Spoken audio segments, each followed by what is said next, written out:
And as I said before, March 17th was the date that we needed to make a decision. At this point, there are two real options in front of the board. Each of the two options have sub-options. One option is to raise the class size. There's 3 sub-options in raising the class size that I've provided with our board. And there are the redistricting and neighborhood move options, and there are 8 options that have been provided to the board for that option. So at this point, we need to work, and that's the reason why the room is set up and looks the way it does. This is more of a committee meeting, more of a work session type meeting, which is why the board is set up over here in more of a work session format rather than a formal voting format over here. And then with each of those options, and that's what Dr. Taylor is getting to work on the board behind me, is the financial impacts of each and every one of those options as we move forward into budgeting season. So that's kind of a highlight of what tonight's discussion is going to be. I get an opportunity to sit by Mr. Wilgus, and I can answer any questions that are brought forth from either the public or from any of the board members, but this will not be a presentation. I think I've reviewed all the information.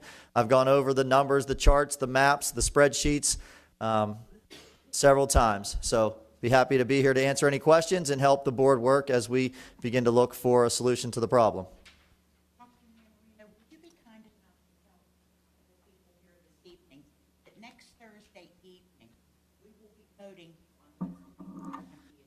Yeah, that's a good point. The way the formality of how this works in every one of our board meetings, the first meeting of the month is a work session. The work session is established to set up the agenda for the formal meeting, which occurs either a week or 2 weeks after. In March, it's 1 week after. So what we really need to get to for March 10th is which direction are we going to place which one of these options on the agenda.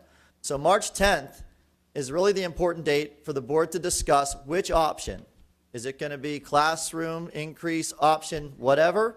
Is it going to be neighborhood redistrict option whatever? That really is going to be decided on the 10th to be placed on the agenda that then needs a formal approval with 5 votes from the 9 members in order to initiate that action. So we have been saying the 17th, and yes, the 17th is the formal vote of when that takes place. But the work on this takes place at the March 10th work session to then establish which option is placed on the agenda for formal approval. And that's really how we operate all of our board meetings, that first meeting of the month is really the meeting that builds the agenda. And it is the second meeting that is a voting meeting that places those meeting agenda items into action. Thank you. You're welcome.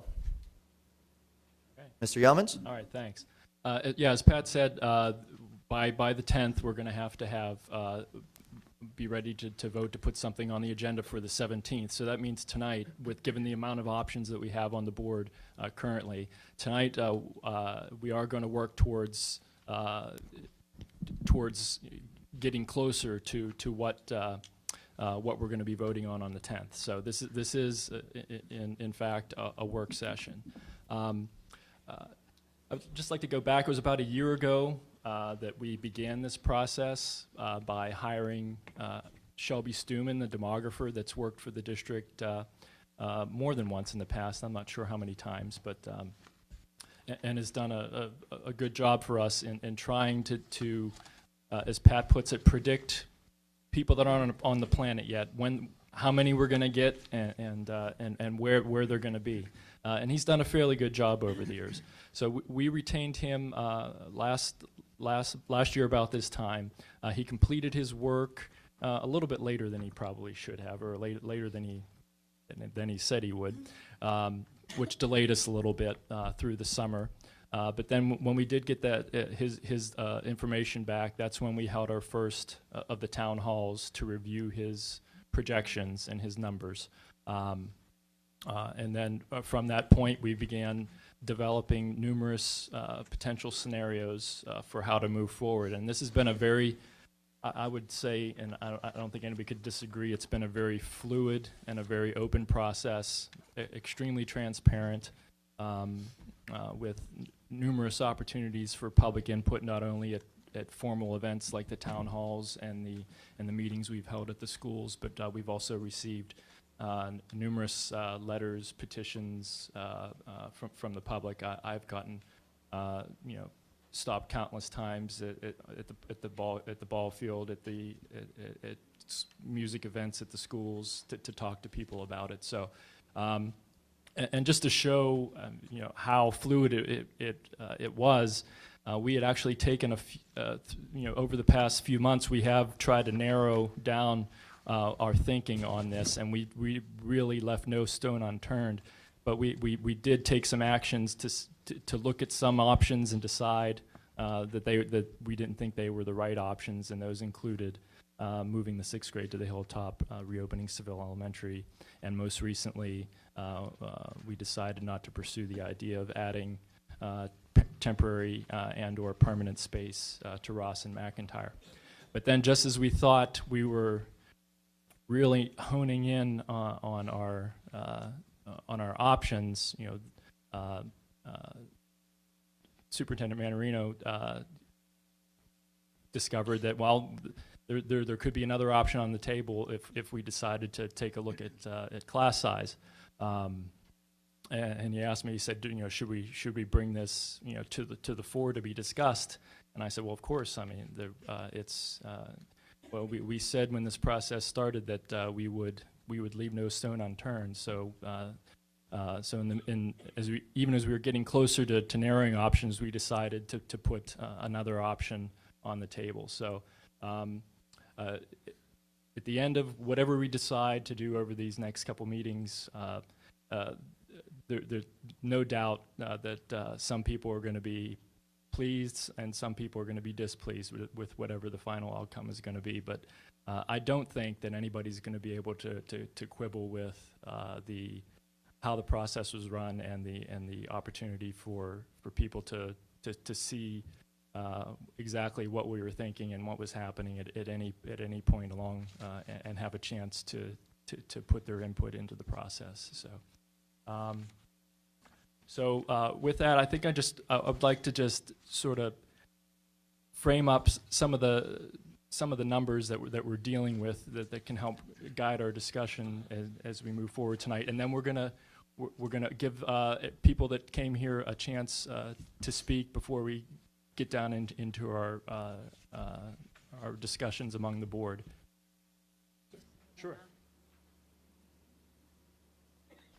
Okay, I need to clear up a few things here.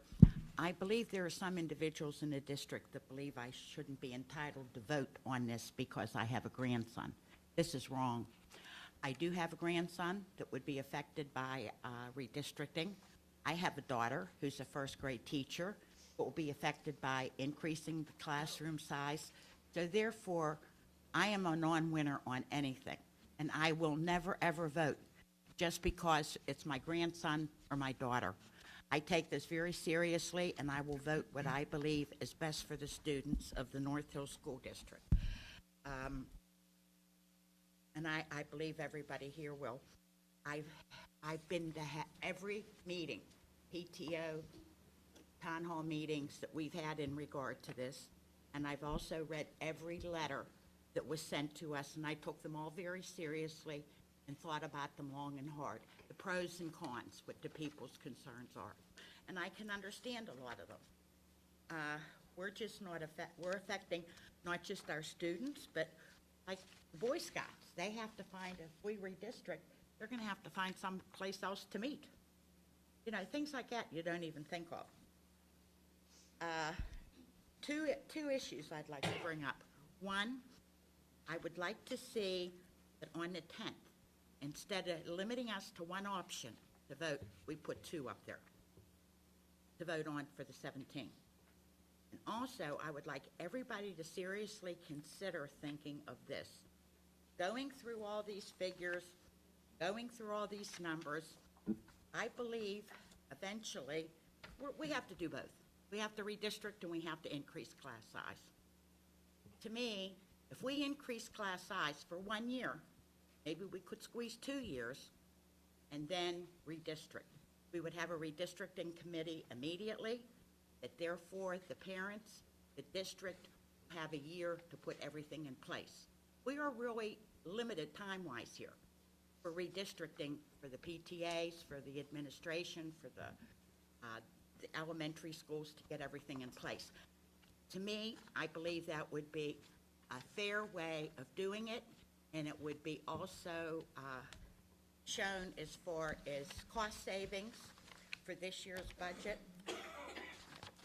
Kath, we're going to debate this all as a whole board, Right. rather than each member start off the meeting with a statement of how they feel on the subject. I think we'd like to give the people a chance first Yeah, to, but to hear what they, and then Yeah, we're going to that's discuss. fine. We're here to discuss this as a committee of the board, Right. and everything you're raising is going to be part of our discussion. So at this point, I would ask that anybody that has a comment or a question pertaining to where we've gotten so far to this point in the process, to invite you to the microphone, and if you could try to please limit your comments to about 3 minutes, because this is a working session, and we would like to be able to really dig into the issues as a working board. But at this point, if anybody would want to stand up to offer commentary to the board, I would invite you to do so.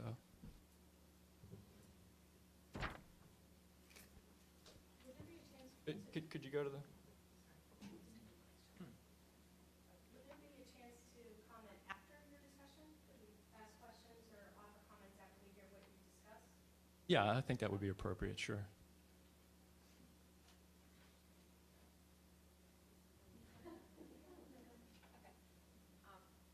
Hi, my name is Christy Zanuda. I'm at Step closer to the mic, please. Avenue. My child is a part of Section 2G2, and there's approximately 20 or less students in that section that would be having to get kicked out of McIntyre.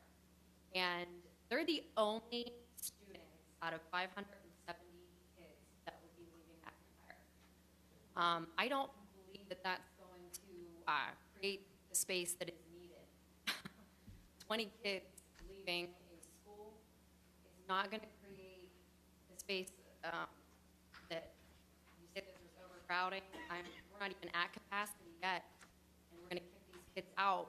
And it's such a small number of kids. I don't see how in the world that is going to make any bit of difference. I just want to hear some comments on that, because I really want to know if that is going to increase any classrooms at all. Well, as we move through this meeting tonight, we have each of the options up on the board and how it affects current enrollment for the coming year, and we have how Dr. Stuman's projections going forward would look under each of those options. So I imagine that there'll be that sort of discussion happening here tonight. I also wanted to say that our neighborhood is what we consider to be our bus route. And our bus route, not the whole bus is slated to go over. So you've pretty much broken our neighborhood in half. And you have said, well, after you can stay at McIntyre with the rest of the 550 kids, but you 20 kids, you have to get kicked out and go to a new school. That's just not right. That's our neighborhood and our community. And we're on 4 out of 8 maps, and it's just not right on so many levels. McIntyre is not at capacity, right? Is that what we're saying? It's not at capacity? Well, none of the schools are at their absolute capacity at the Okay, moment, right. but we are pushing the limits, beginning to add Ross and McIntyre. Okay. So the students that say that are less than 20 kids get kicked out of News High Cliff. We don't know what the kindergartners or what the number of kindergartners is going to be moving into McIntyre. It could be the same number of kindergartners, and therefore my child would be kicked out of the school for nothing. If you're replacing the same number of kids, when you come into next year, because we don't know those numbers, my child and the rest of those kids, less than 20, I mean, I just can't wrap my brain around it. Less than 20 kids out of 570 will be slated to move. I just can't, it's just ludicrous to me. I also wanted to ask if there's a possibility that we can increase class size on an as-needed basis, meaning that if there's not a need, if we're not at capacity yet at the building, can we do it on an as-needed basis? Meaning, we'll see what the kindergartners look like when they come in.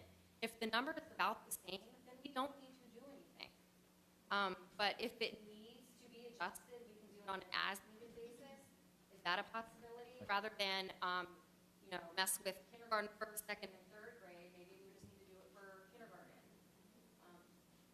Yeah, there's many different options on the table, but I think some of the numbers that we have in front of us show why we're even here today to begin with is back 6 years ago when the schools were closed and the new attendance boundaries were drawn. We had 4 schools that were approximately the same enrollment.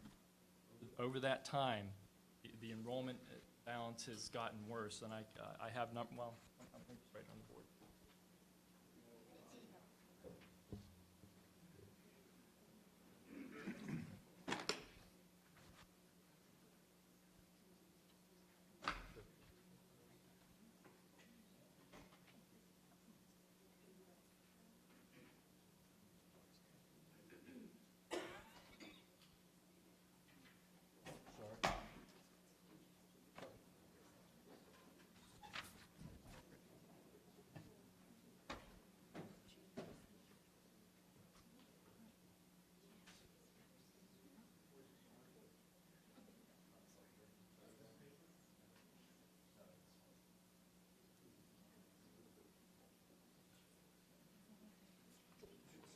No. Okay, well, Ross and McIntyre is red, Highcliffe and Westwood is blue, so.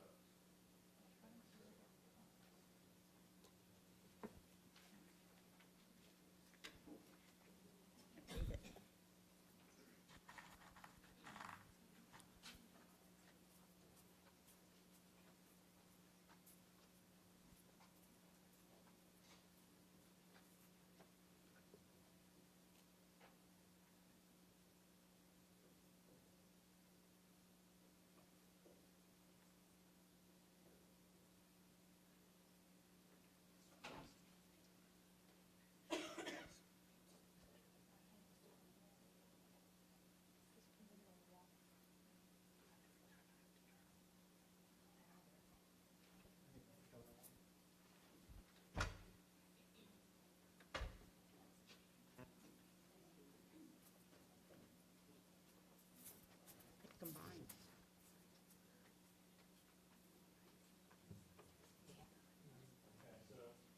As you can Combined see, schools.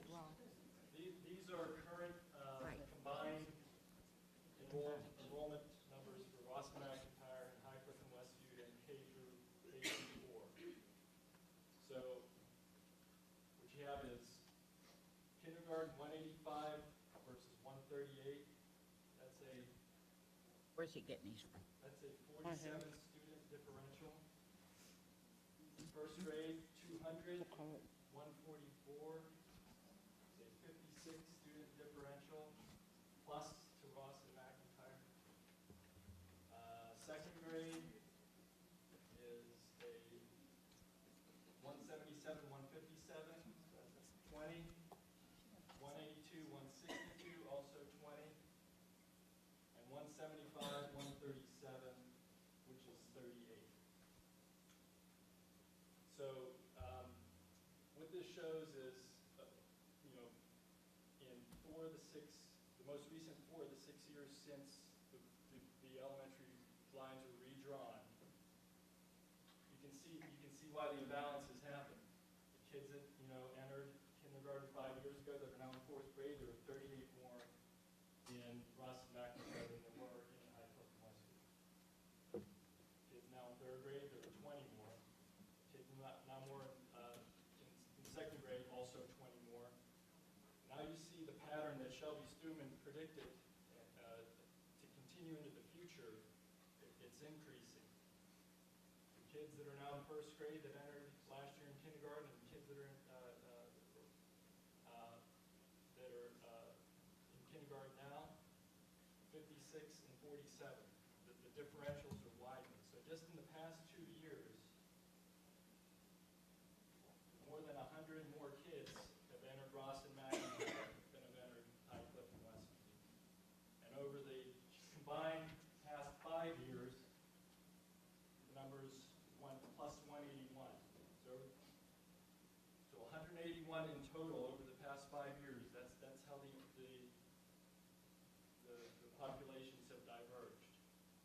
And of that 181, 103 of it has been in just the past 2 years. And Shelby Stuman is predicting these numbers will say, well, can't you just wait and hold it off? Well, yeah, you can do that, but you're going to continue to stuff more kids into Ross and McIntyre, and the imbalance is just going to grow, so that if you do, when you do decide to redistrict, well, then you're affecting even more kids at that time. Eventually, he predicts by the 18-19 year or 19-20, roughly you'll have 1,500 kids in Ross and McIntyre and approximately 1,000 between these two. So that's what we're dealing with here. I mean, and you know, Dr. Manarino noticed this, you know, over the past couple years.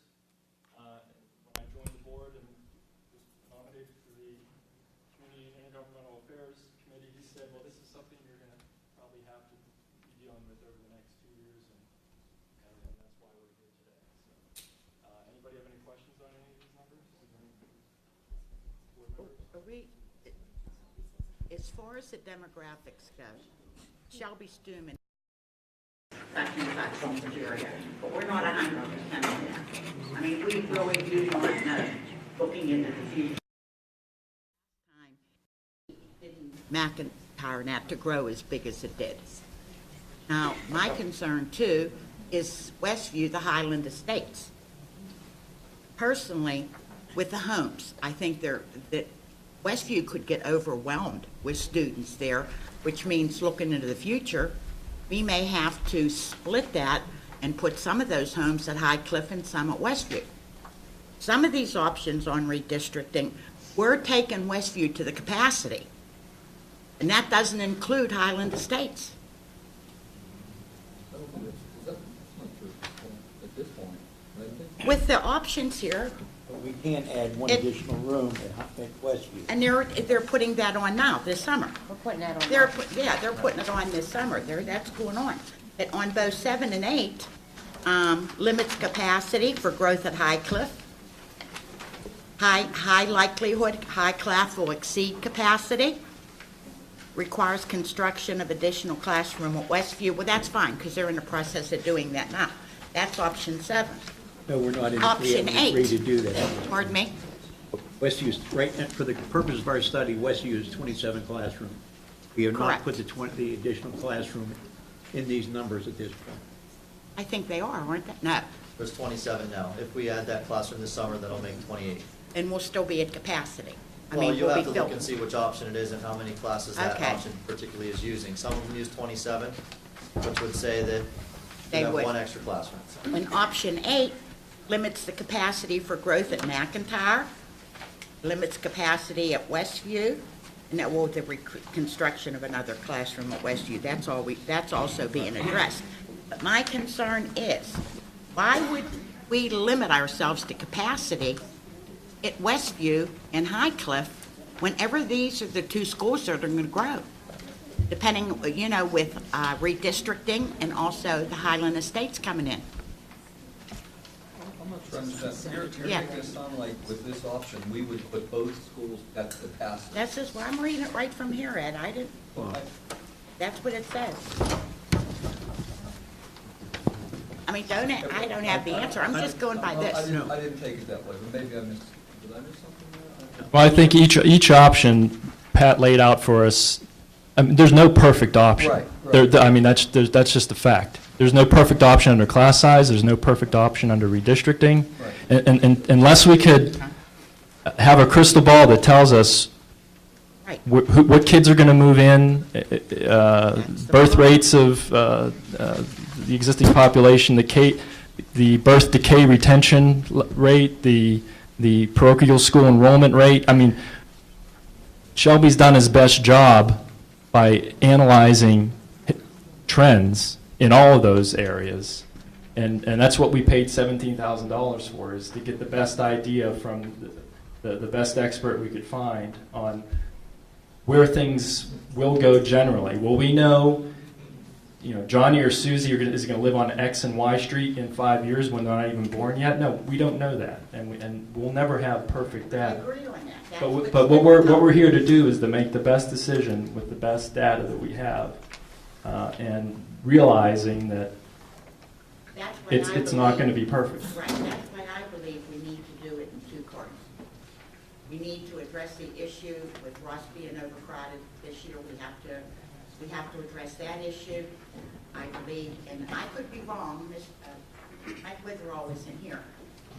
If this would be short-term, an increase in classroom size, Dr. Manarino, you have the right to do that. I mean, that's your responsibility. Would we have to change the class policy for 1 year? I have the authority to raise class sizes now in the policy. It's a guideline that says I have the authority to raise the class size beyond the guideline. That's in there now. So you could for next year do that, and we can then, see what's coming in kindergarten, address the issue of redistricting with next year.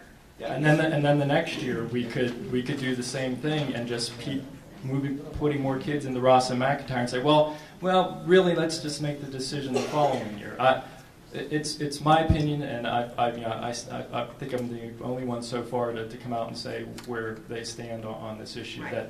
That we know that the numbers, where they're going, we know it's going to continue to go that way, and we know that that's not sustainable. It's just not.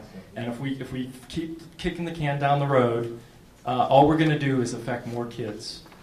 We might not affect the kids that are 5th and 6th grade currently. They'll be on to the middle school, but we're going to be affecting somebody. I want to explain what you're looking at too, because you have the charts, and Mrs. Reed was just mentioning the limit capacity, and I just went to option 8. If you want to turn to option 8, that way you can kind of know and understand what you're looking at in front of you also. The yellow blocks are areas that have 5 or less students in them. Okay, so whenever I'm looking at a 5 or less, that's sort of a caution. Okay, so that's what this is telling you. This is telling you where the 5 or less are. This is not changing the class size policy. I'm not yelling about this. This is not changing the class size policy. This is the original class size policy that we currently have, 23 in K1, 25, 2, 3, 27, 4, 5, 6. And so what this is saying, when we broke these down and dug into them, is there's a little bit of caution here. So whenever Mrs. Reed says limits capacity at McIntyre, she's right, because if you look at 25 classrooms operating in this chart, there are 28 classrooms available to us.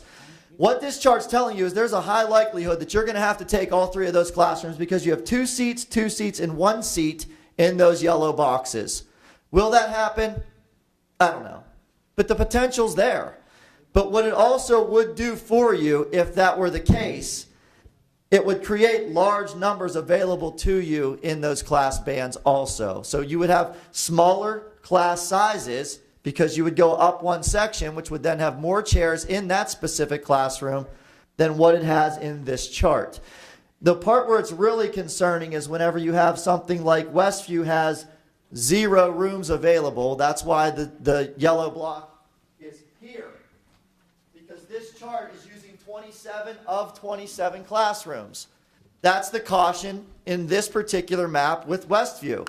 If we move this map, it will require us to create a 28th classroom at Westview. And then if you look at it, all of the numbers behind it have significant space, with the exception of there's an 8 in 2nd grade. But all the rest of them are large numbers. That's what Mrs. Reed's referring to.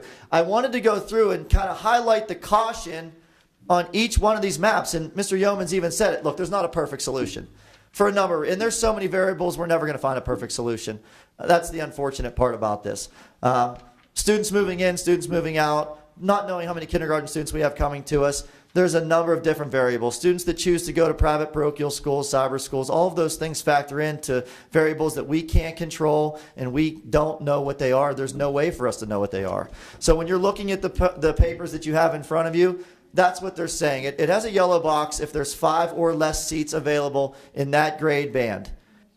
The as-built rooms are at the end. It'll tell you how many we have. So if there's 2 yellow boxes and 4 rooms available, not so much of a concern for that school. So that's how to read the charts that you have in front of you, and that's what Mrs. Reed was referring to when she was talking about those things. I just put 8 up there. That's not the preferred option. I don't want anybody to think this is what he's talking about, this is what he's pushing.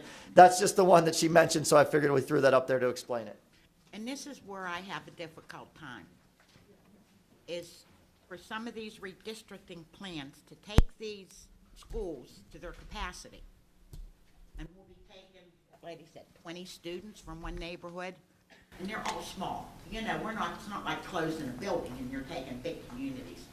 And we put them in there, who's to say next year then, they're gonna be overcrowded and we have to put them someplace else.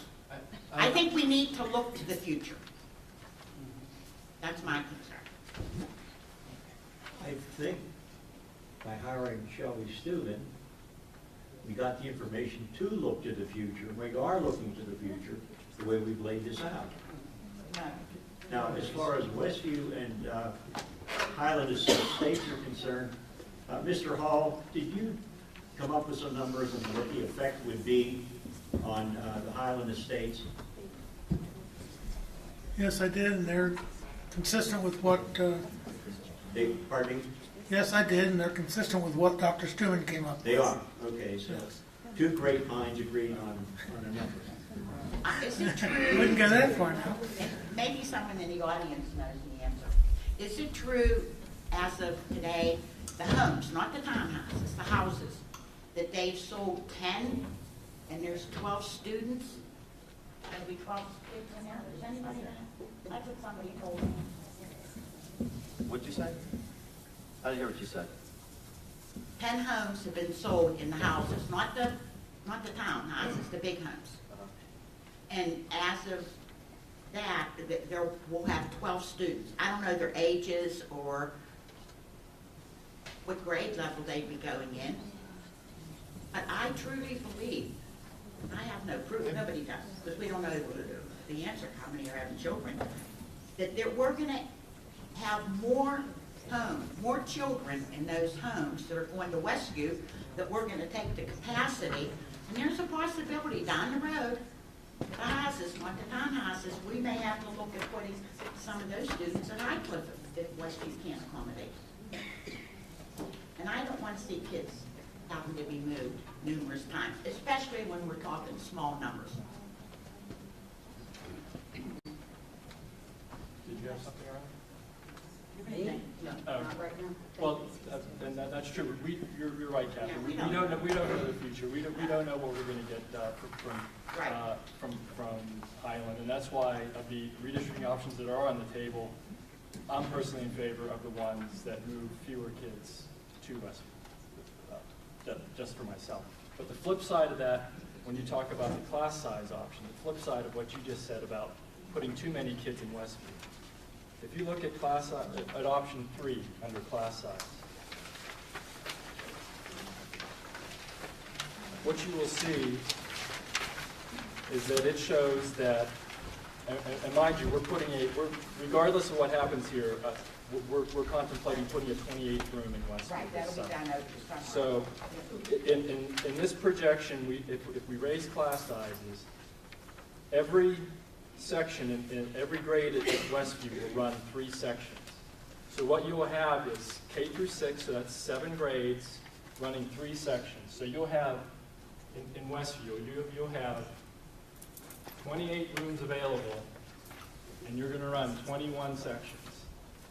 So you're going to have 7 rooms, which is 1/4 of 28 rooms. So 25% of your rooms are going to sit empty while Ross and McIntyre are busting at the seams. As we just keep, as you see the trend, plus 50 this year, plus 50 almost the previous year. If those trends continue, we're just going to keep pumping those 2 schools full of more kids, and they have no more rooms, while kids at Westview will have one in 4 rooms is just going to be sitting empty. And if you look at the class size prediction under this scenario, you have class size jumping from a little bit more than 21 to 24.7%. You're adding 4 more kids per class, and these even said it about how the rooms are a little bit smaller in Westview. So you're going to be pumping another 4 kids per room into Westview, while you have 7 rooms not being used. So how's that fair to the kids in Westview? I don't understand what you're saying. How can you say we're gonna have 7 extra rooms, but we're gonna have 4 more kids in each class? Yeah, because of we're raising the class size policy, so we're just taking all the kids, and even though these rooms are available, we're pushing them into 23 sections each. But if you raise the class size, you don't necessarily have to do that. What do you mean? Well, say we pick option 3, okay, just say we do that, and then that's what, 24, K through K and 1 and 26. If we have the available space, then why would you raise the class sizes and leave 7 rooms empty? Because that's what the option calls for. It calls for raising those class But sizes you to don't those have to numbers. do it. It's just like when we say Dr. Manarino has the capacity, he has the ability. Right now, you all think we're all safe and, we have 23, that's our class size. The reality is, if Dr. Manarino feels it necessary, he could put more kids in that class. Even though the policy says 23. So, I don't understand. Well, one of the things I'm worried about, though, I'm doing it on a case-by-case basis. I mean, it sounds good to say, okay, we don't need to make that many rooms, then we won't. But I think Mike's point is, you're gonna have 2 schools where you're gonna have to. So if you could have the schools with more room, like Westview, having 20 kids in a class, but then you've got Ross and McIntyre having 24, 25, 26. So you've got an imbalance across the district. We have an imbalance now. Now, I mean, it's And it's going getting on worse now. every year. I think it's gonna get worse and worse. I mean, don't we want to try that the schools as balanced as we possibly can? I don't know if we can achieve it, but I think it would be a good goal to try to strive for it so that all the schools are balanced. I agree. Yeah, I mean, that would be the best case scenario. I mean, that would be wonderful. I mean, we have inconsistencies now. We have a 1st grade class with 23 in one school, and another school we have one with 13. So, And again, 18. but I don't want 28 and 18. I mean, that's what worries me a couple, But we won't have 28 anymore. Right. okay, well, 27 and 18. 24. Just speaking to the microphone, you can't hear. I don't know. I Oh, just. you can't hear. We can't hear. You can't hear. Yeah, I can't hear you. Why don't you come up closer? Come up. I mean, that is way too far away from the microphone. That's what we can't hear. Oh, you can't hear I me. am. I thought everybody You can hear my me. mouth? I can hear some of you, I just can't hear You all can of hear you. me, So I it's can my hear that. What I was saying is. Well, I look out here and I feel like I'm in church. Yeah. Like the first, look at all the empty seats up there. All right, what I was saying, and I don't have the answer. I mean, I'm studying these numbers, I've been studying them for months and trying to make sense of them, but ideally, we want to try to get something that's balanced as we possibly can across the district, because we don't want students in one school to be in very small classes of 16, 18, 20, and then have others where they're 25, 26, 27, especially if it's a school that's got some odd-shaped rooms. Not all of our buildings are created equal. So, it's never going to be perfect. The numbers are never going to match, no matter how we do it. But I think if we don't want to create like a structural imbalance that we can see going into. So anything, so that's what I'm trying to sort out when I look at these numbers, is what's going to create a structure that we can live with, hopefully live with long term. And I wish I knew which one it was. I don't think we have one right now. I don't think we have a solid structure right now. As far as redistricting. Could you speak into the microphone? Couldn't you hear me? No, if you just take the microphone. Thank you. Take it over. There you go.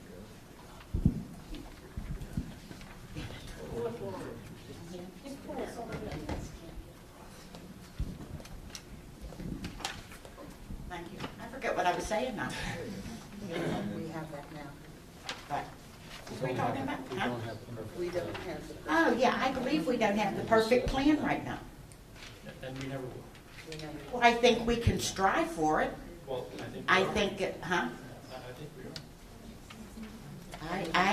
are. I truly believe we need to do this in 2 phases, but that's my opinion for numerous reasons. And another one this year would be if we increase the classroom size for a year or 2 till we get a handle on the demographics, what's coming in kindergarten, and where we're going. Then we'll have a better handle on where we need and how to redistrict, and we'll be saving money this year too. But that'll only be for a year, so then we're in the same boat next year, so we're having the same kind of discussion. Well, yeah, but it's going to be that way either way. They said if they do whatever option, in all probability, maybe in 2 years, you're going to redistrict again. No, there's no way we would be doing this in 2 years. No way. No way.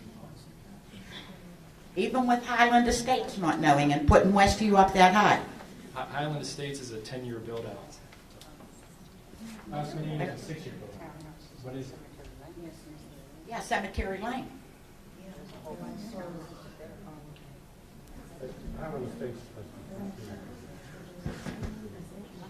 Here's my opinion on class size. Can anybody hear me? We have a very successful elementary program right now. And why should we screw around with it and damage it by increasing class size? The schools that will be hurt will probably be Westview and Highcliffe, the schools that can least afford to have a larger class size. So I think class size should be off the table. Am I correct that if we would be looking at for next year an increase in classroom size, we're looking at approximately 6 classrooms? Was that figure not thrown out there? Depends on what option you choose. If you choose Say, option 1, I think is 6.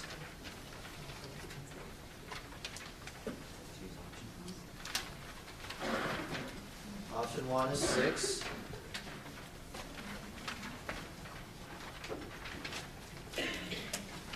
Option 2 is 3. And option 3 is 5. say, they're minimal. Minimal. They're letting you to believe that every school's going to be, every classroom's going to be overcrowded. That is not true. We're talking minimal. Does anybody have a count? Is there how many kindergartners coming in yet? No. You mean, they've already started signing up? No, that's, they've registered, but the enrollment doesn't begin until the 3rd week of March. I'd just like to say something, may I? I visited Ross and Westview, Ross on Friday, Westview on Monday, and I did a complete tour of both of them. I really didn't know what I was going to do, and I'm really sure I don't know yet, but I will tell you, when I went through Westview School, them rooms are not like anything in any other school. Their configuration is totally different. You can go from one room to the next and find this. And there are rooms down there that I seen that only had 21 kids in that were crowded. And then put 1, 2, 3 more desks in them rooms. I don't know where you're going to put them. And as far as rooms that are empty, I did not see an empty room. They were all being used, which, as I said before, everything is used. But the principal does not even have a conference room. That is his conference room. It's used for classes. So I don't know where you're going to put all these other kids. I don't know where. I went into 2nd, 5th, I went into every single classroom. And they are using some really things I think are good, like out in hallways where it's very safe and they have a board where 2 or 3 kids can go. And there, I don't see nothing wrong. I didn't see anything wrong with that. But I just don't know how you're going to move kids this year, get whatever we get from the new buildings, and I don't know how it's going to work. I really don't. Well, if you look at Stuman's, yeah, and if you look at Shelby's numbers, it shows that any kids that we do move into there or come from Highland Estates are going to make up for. If you did nothing, the trends have been for Westview to continue to decline in enrollment. And the other thing I keep looking at is the children that don't live in these areas that go to these schools. Like if you live in Westview, but you got permission to go to Highcliffe, or you live somewhere and you go to McIntyre. How is that going to affect them when you're removing kids from them schools and you got kids that don't live in that area going to that school? I don't think that's completely fair. That's a year-to-year request, and they're only granted if there's space available in that grade in that year. At the beginning of the year, they're moved back to their home district where their residence is within the boundaries. They have to reapply, make a request to Dr. Kane. They're not granted at 100%. Okay, so no child that lives there would be moved because of child care from another area. Right. The children who are on that out of attendance area exception is what it's called, have been moved back into their attendance area for these numbering purposes. Oh, they haven't? Okay. That's been a It's concern of 12. mine all It's along. a small number. It's not But enough it to might be that impact. one child that has to be moved. Well, probably not, because they wouldn't have received an exception if there was 5 or less seats available in that grade level to begin with. So you're going by 5 or less seats? That's been a concern of mine all along, the exceptions and where it would affect different classrooms. I have asked 3 times to bring policy 206 to the table for the board to discuss before we would, go into all this to see where we stand. When Do you you have a visited question, the Mr. room, Nudie? when you visited that the classroom with 21 children that was overcrowded, what grade level was that? Do you remember? I have it written on a paper. I'm not sure off the top of my head. But it wasn't so much that it was crowded with kids. The desks take up the room. And to put another desk in that room, it's liable to be sitting on a teacher's desk. I mean, the school's a wonderful school, and I was really impressed. But the room... But Ross' classroom sizes are larger and have a little Yes. bit extra room. Yes. So that this little boy sitting right here can find some space in Ross Elementary. They're and have a definitely desk. bigger rooms. But if you take him and put him in Westview in that 21 size classroom, he's going to be shoved in there with no room. Right? Good day. Thank you.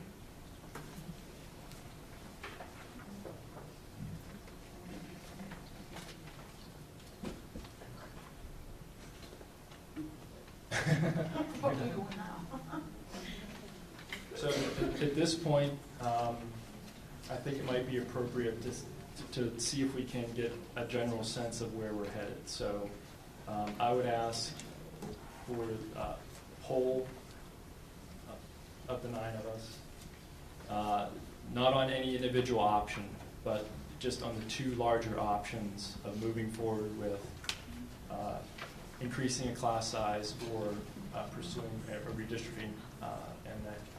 I thought that's what we were supposed to do on the 10th. Why are we saying, do we have to pick which one we want tonight? Is The that what exact you're option? asking for? Yeah. No, not the exact option. Do we have to pick whether or not we want to redistrict or whether or not class size tonight? Is that what you're doing? That's what I'm asking, to see if we have an idea or if we need to continue to debate. Okay, I am not in favor. We have told the people in this community that those votes were going to take place on May 10th. Well, March 10th. Right. But And this is a town hall meeting. We are supposed to be discussing this. We are learning more. Our options are better. That's not I think we're not being fair or honest with our community. We have been so transparent with this.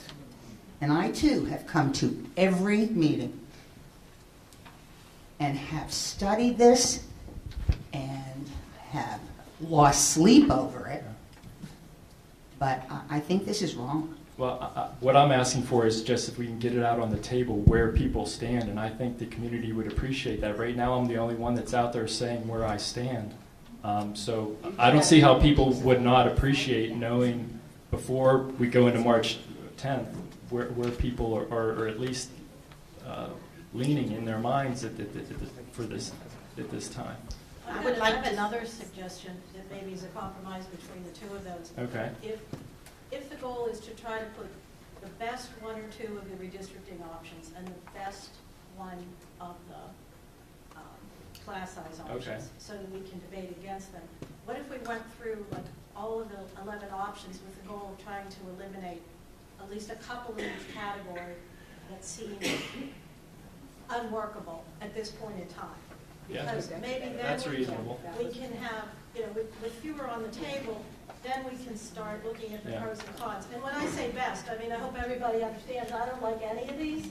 And it's, I think we've all been losing sleep. I've been losing sleep. I know I'll lose sleep the night before I vote and the night after, but it's the best of all the evils. So let's get rid of some of them.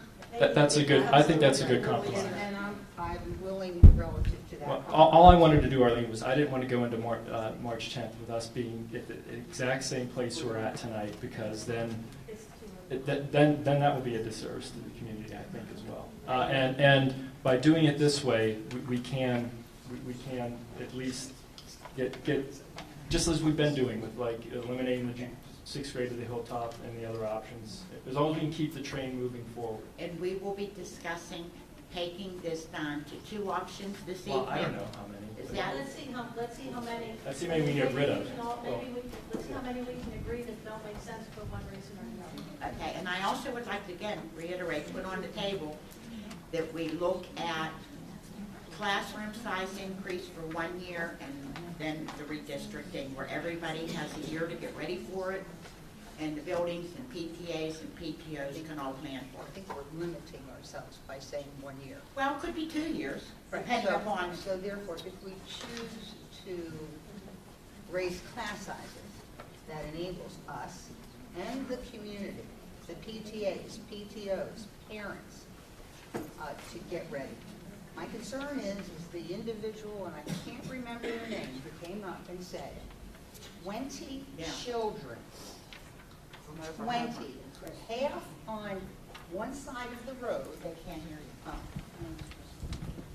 you. Half on one side of the road or be going.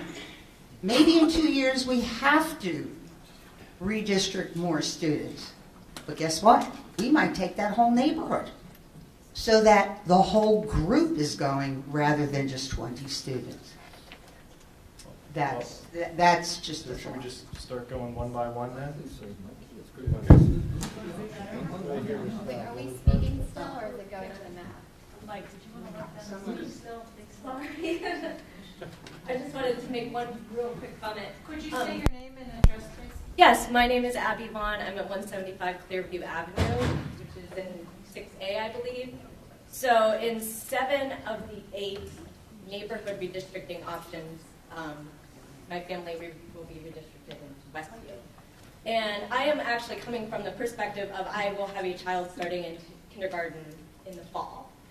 And I'm so torn because I feel the way a lot of families do, only I'm coming at it from a different perspective, where I want, if there is going to be neighborhood redistricting, I would like it to be done now so that my child can, I'm sorry, what's your name?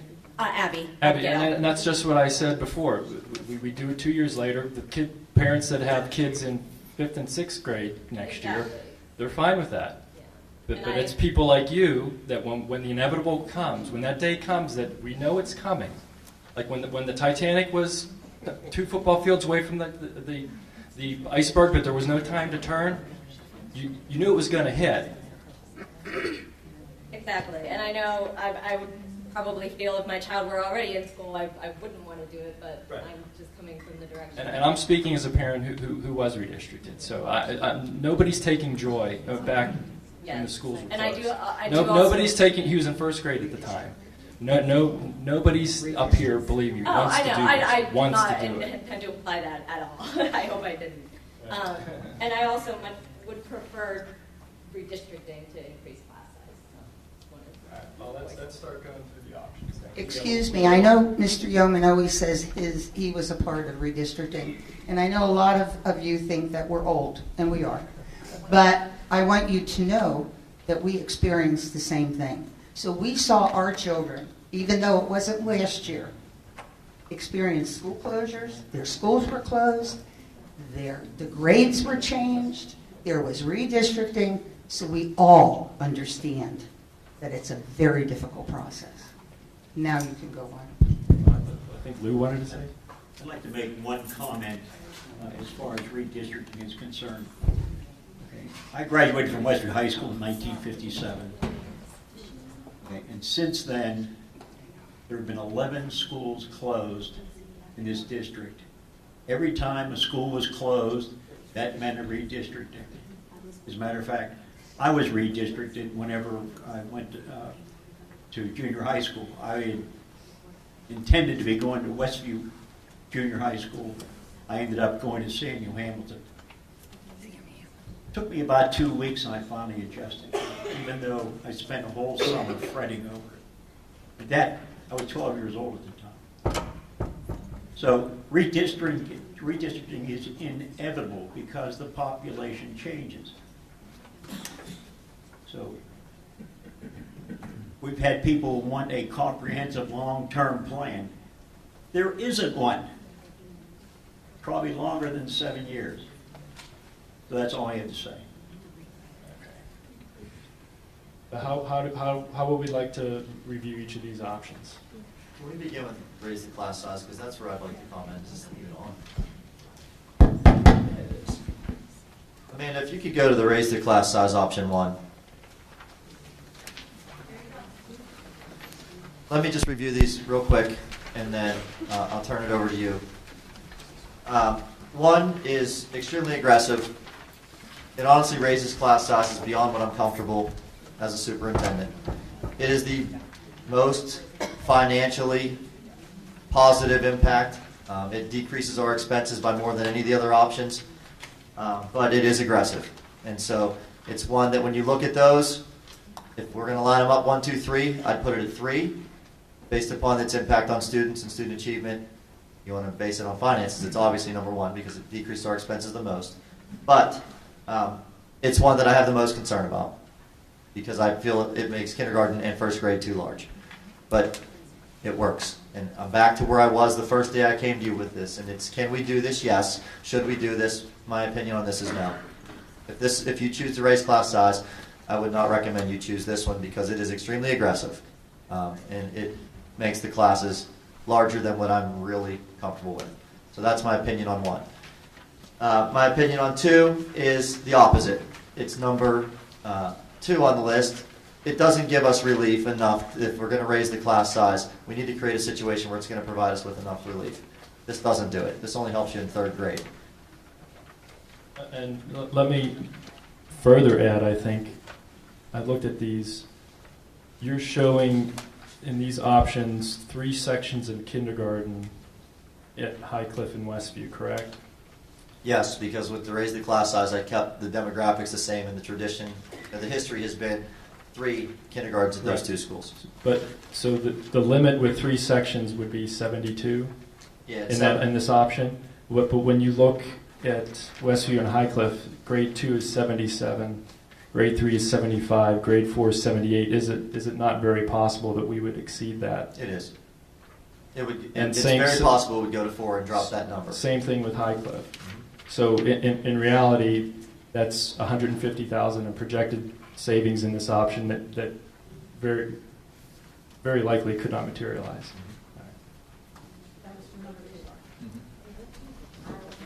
What are you looking at? Is that option 2 or 3? 2. Oh, 2. If you choose to raise the class size, my recommendation is 3. It moves kindergarten and first grade to 24. It's based upon conversations with Dr. Kane and Dr. Taylor about reading groups. That would not allow us basically to move a reading group larger than 6. Now, they're not all divided equally. We don't always divide 24 equally, but predominantly that 24 max would be 4 reading groups of 6. It allows us to continue with our literacy arts curriculum the way it's designed for those smaller grades by not making that too large. it pushes the larger classroom band to second and third grade of 27.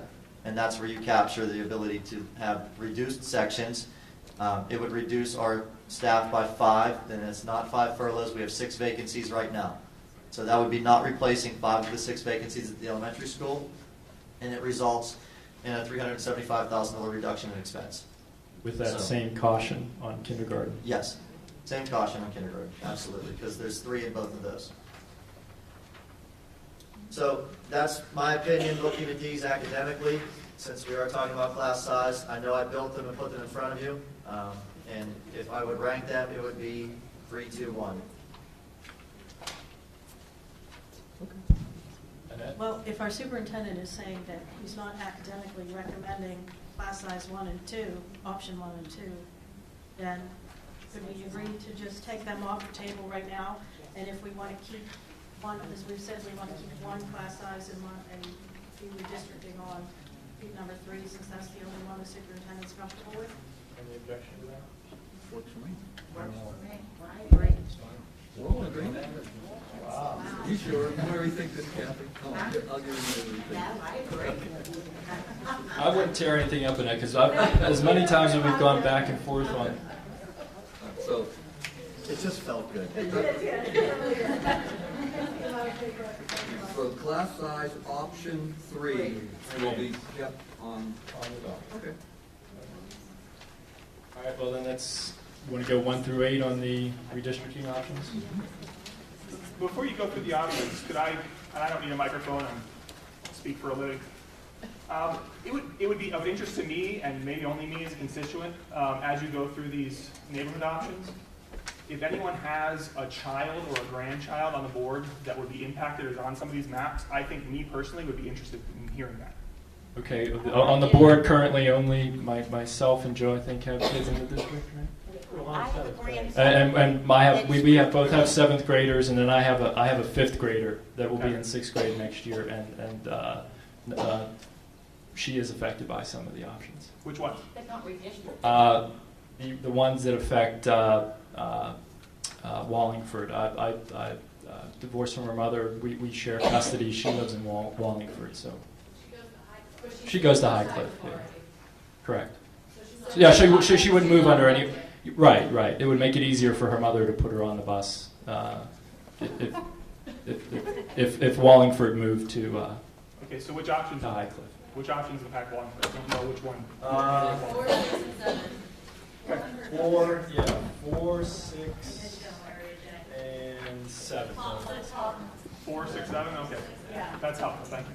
I have a grandson, and I believe it's 6A, and he's involved, if I remember Well, correctly. I can make that one easy because I'm in 6A, so I know that's 1 through 8 except for 6. So that's easy.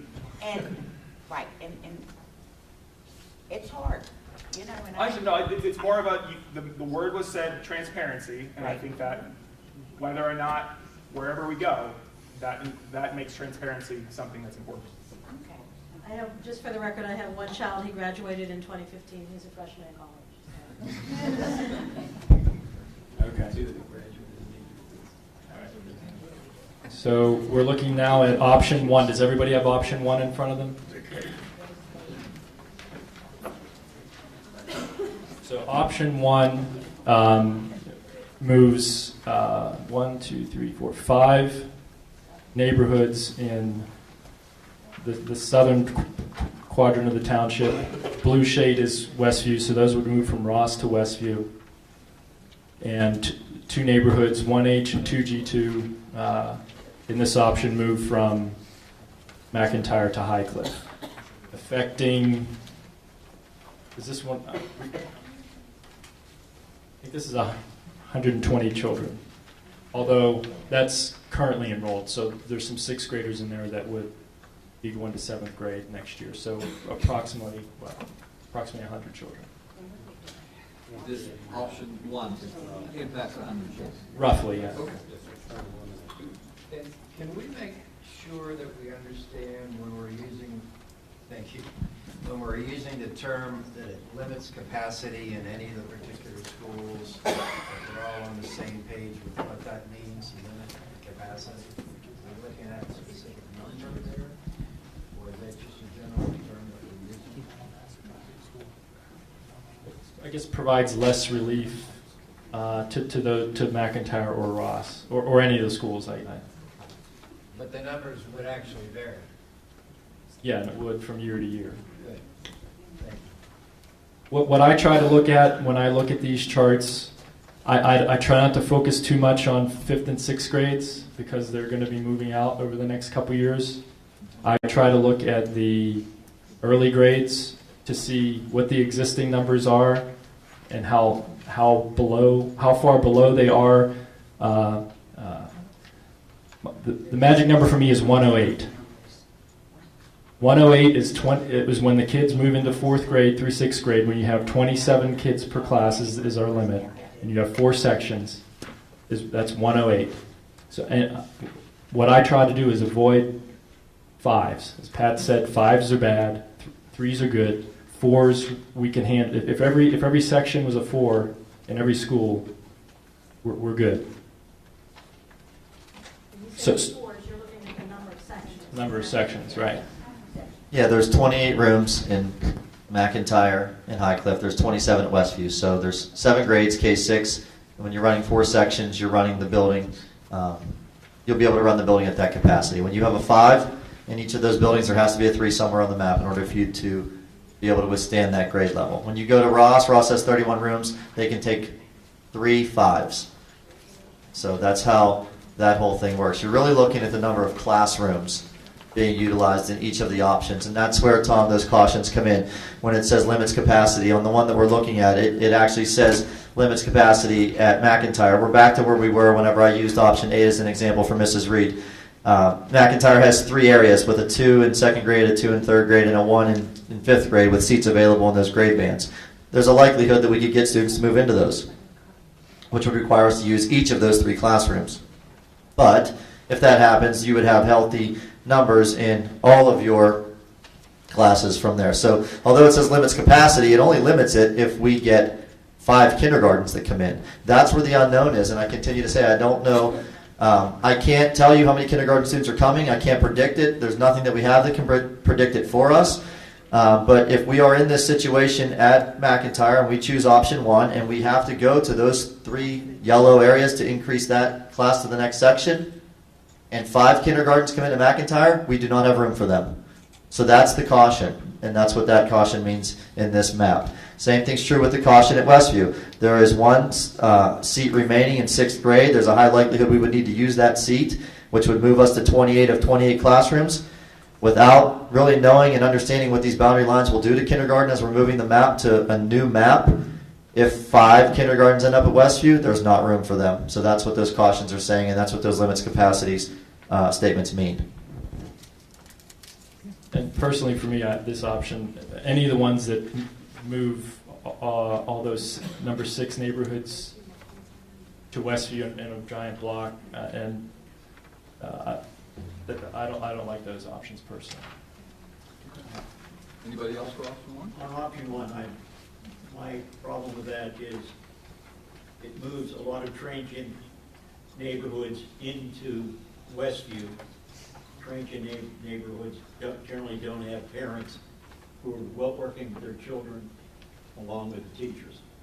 What area do you consider to be transient here? Give me a name, street. Well, up around the St. Benedict's area, the area around Cemetery Lane. There. Are you seriously suggesting where we live dictates how good of a parent we are? Pardon me? So are you seriously suggesting where we live dictates how good of a parent we are? No, Because if you not are, all, you but should be on the board. when you have transient neighborhoods, generally the parents aren't as No, attentive to the you children. can't generalize that. What? That's not something you can do. You can't generalize that. You can't just assume because someone lives somewhere that they're not going to be parented well. You're right. Sorry. Okay. Anybody else? My comments. Anybody else? Anybody else on that? On option 1? Is there Thoughts on one? Before we get too far, should we talk about the neighborhood? Because I think there's some confusion among some people. How these neighborhoods were broke down, why we're looking at moving a neighborhood as a whole? Well, I thought when we started this whole process was to try to make this have the least amount of impact on the students. So that's where, that's what we started with. But weren't these neighborhoods chosen by, or put together by a group of parents and school board members, whatever it was, 7 years ago? Yeah. Oh, you're talking about the original. The original. The original. Oh yeah, the original. Yes, exactly. After we had to close, after we closed some schools. Exactly. Right. Right. And that's why we were requested, if you move as a whole group. Whatever neighborhood it is. Whether it's, Are you speaking now, Joe, or are you speaking previously? well, Previously, and right. now. Yeah.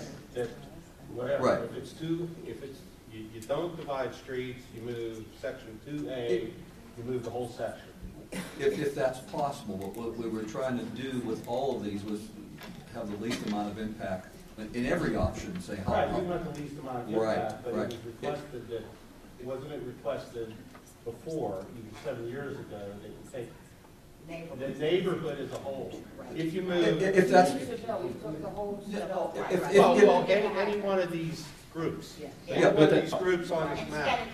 And Arlene, I agree, but if you could back then, you could. Now that's not as fluid as it. I'm sorry, it's not as definitive today as it was 6 or 7 years ago. That's what I'm trying to say. And if you look at the some of these demographics have neighborhoods, changed. if you look at some of these neighborhoods on the original map, like the college streets that straddle Ross and Westview, some of them, half the street goes to Westview, because I guess at the time the board said only Westview kids can go to Westview. Why that decision was made, I have no idea, because we're one North Hill school district. We were involved in that. Well, I wasn't on the board then. So. Right, and it wasn't just the board, it was the entire community. Right. We had I wasn't on the board. days of meetings at night where the people worked on the maps. And we had some maps that were sent in to us, right? Did any of them make the final? No. I'm not going to say which ones, but Yeah, right. No. Yes. no, this time. Oh, No, well, I'm not talking about the auctions, I'm just talking about the neighborhoods. So that's why a neighborhood is moved, these are moved as a group. Right. 1A, 1B, 1C, whatever, 2A, 2B is moved as a whole, not half of 2A goes here and half of 2A goes there. That was the request. It's hard when you're dealing with streets. Like that lady said, there's 20 over there, it's hard Okay. when you're not taking. So it appears there isn't much. Is there somebody that likes option one?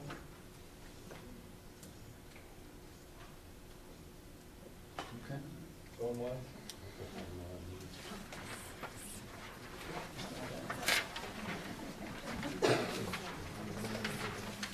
Option one.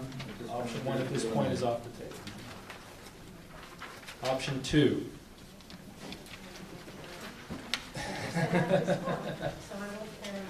It's off, but yeah. So it looks like option two is option one, except it takes two neighborhoods that option one designates for going from Ross to Westview, and instead, I'm sorry, three neighborhoods that designates going from Ross to Westview, and instead goes from Ross to High Cliff.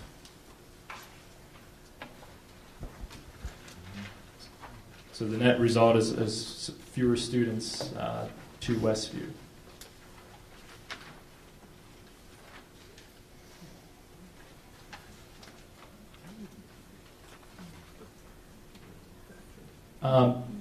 Pat, I have questions on this. So the kindergarten numbers, you're assuming for capacity. Yeah, that's Okay, so those might probably artificially large. They absolutely are. They are the max number that would allow us to do 4 sections. And I moved this to 4 sections because moving neighborhoods, if you look in front of it, there's not a 3 in front of it. So Right. at one point, the current map puts us at 3, Okay. 4, 4, 3. I made them all 4s because when you look ahead of it, assuming a 3 at Westview is not realistic when you look at the number of 4s in front of it based upon this current neighborhood configuration. So what kindergarten is a plug number. it's all of them are at 92. That gives you all of 4 sections, and it gives you all zeros as far as seats are available to you. It's a basic assumption. I have no idea what kindergarten is going to bring to us. It could bring us 5s, and that's where the caution comes into each of these, where if you have, let's just use Westview, 27 rooms operating at 27 rooms, you're going to have to build the 28th. It may have to be used for kindergarten, because I don't know whether that's going to go to a 5 or not. Now, it's not, I wouldn't say it's likely based upon the fact that 73, 84, 86, 89, 84 in front of it. Yeah. And this is based upon the configuration of the map that is drawn on the front. So to say that that could go to 93, yeah, it could go to 93, but the likelihood's not there based upon the numbers that are in front of it, based upon the same map. Right, I'm much more comfortable with the Westview numbers on this one, because as you said, there's nothing on the board ahead of it that's above an 84. Or no, I'm sorry, 86 in 3rd grade. And Highcliffe has that 0 on there, which you could assume that's probably going to go to 4. So the concern there is 1st grade has 4 seats available to you there. And if you use that 4 and its kindergarten goes to 5, at that point you are out of space at Highcliffe. So it's a similar problem. But there's a couple of 3s. There's 1 3 in grade 5. And So- that 3 helps you. Yeah, so in 2 years that cycles out. But then the numbers behind it look, when we're talking 108 being the high, the danger number in the upper grades, none of those numbers are dangerously pushing that. Would this still result in an increase of 2 teachers? That one is 105. This one is break even. And we budgeted 105. On option 2? Yeah. Mine must have an old paper. Yeah, they were. This is the old one. Kathy, use the one that's on the table. Okay. I do like this option better because it doesn't impact Westview quite to the degree that the first option does, while still creating. If you look at the total next year, totals are 598 at Highcliffe, 574 at McIntyre, 606 at Ross, and 585 at Westview. So it does what was done 4 years ago, resetting the clock back to roughly 4 roughly equal-sized enrollments across the schools. I have if you look at the map, what I don't like about this one though is you're taking a group of Highcliffe students and you're basically going to bus them right past Westview School. You're going to go. No, actually, no. They would. You mean these neighborhoods? Yes. No, this is Cemetery Lane here, which is where the 279 interchanges. So those kids would just hop on 279, get off at Camp Horn Road, and go up Gas Road, and Highcliffe's right there. So I'm guessing that would be a shorter bus ride than going through all the stoplights to Ross. Am I correct on where it says on these papers that it requires construction of additional classroom at Westview? We can ignore that because we're already putting a classroom in now? And I did this before we had our facilities meeting, so it's just saying that the discussion that we had about adding that space at Westview must happen. And it's happening. It'll be You're going to decide that on March 10th. If you choose to not, then it's not happening. It'll happen.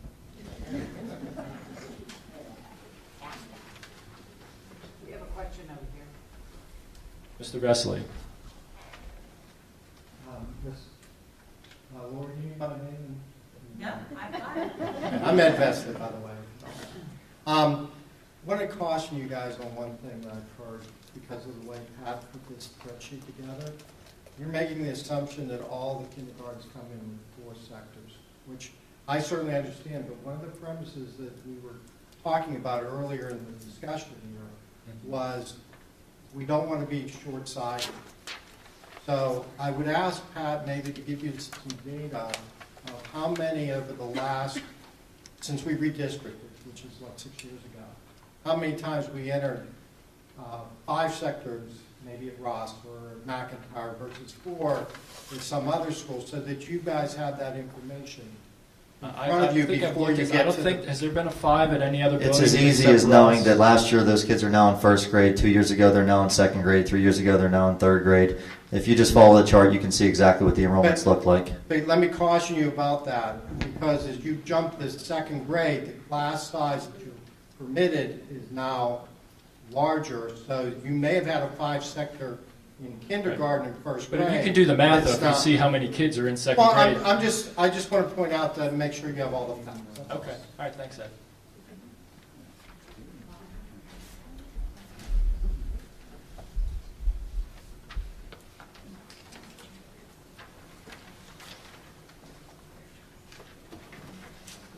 Where are we?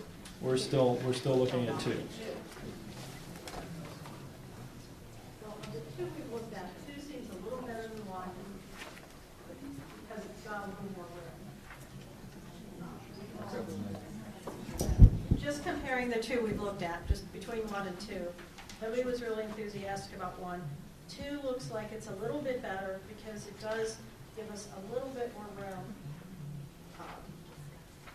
Other than we're limiting capacity. Oh, I'm sorry. Well, we're sort of I'm ahead of trading, myself. we're trading Westview for Highcliffe, basically, between 1 and 2. And I'm not saying that, 2 is the way to go. Just comparing the 2 that we've looked at so Right. far, it looks like 2 is a little better than 1 because Highcliffe does have more available space than Westview does. And when it says limits capacity, that's a snapshot for next year. So I'm going to give an example here. So if you look at McIntyre in third grade in this option, it's at 3 sections, and likely to because it's a 73, and once you move going from 4th through 6th, the class size increases to 70 to 27. So instead of having 2 seats available, you have 81? Yeah, 8 seats available, which is in a fairly comfortable range. Once you have kids in that grade, we rarely see that many kids come in in a single school at a grade level at those kind of numbers. At those grade levels. So while it's a yellow in third grade, it's a yellow block there saying there's only 2 seats remaining at 3 sections. We can feel fairly confident that that grade is going to stay at 3 sections until it moves to the middle school. This is on number 2. Correct. And correct me if I'm wrong, but I believe that after the first of the year, we get an increase in students, those that are moved for whatever reason, and our school, our classroom size, some of them increase after the first of the year. Yeah. Because people move and Some go down because kids move out. I believe there's more of them than not, but I don't know, I'm not sure. True. No, and was it my son who's now in 7th grade? He's probably the last 2 we'll ever have when he was in 6th grade at Highcliffe.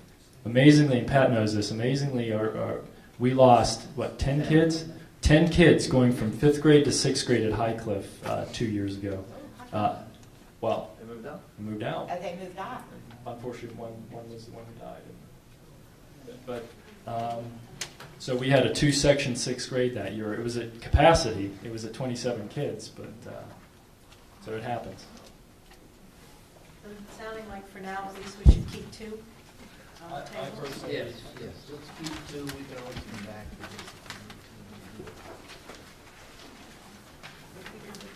this. Keeping it for that.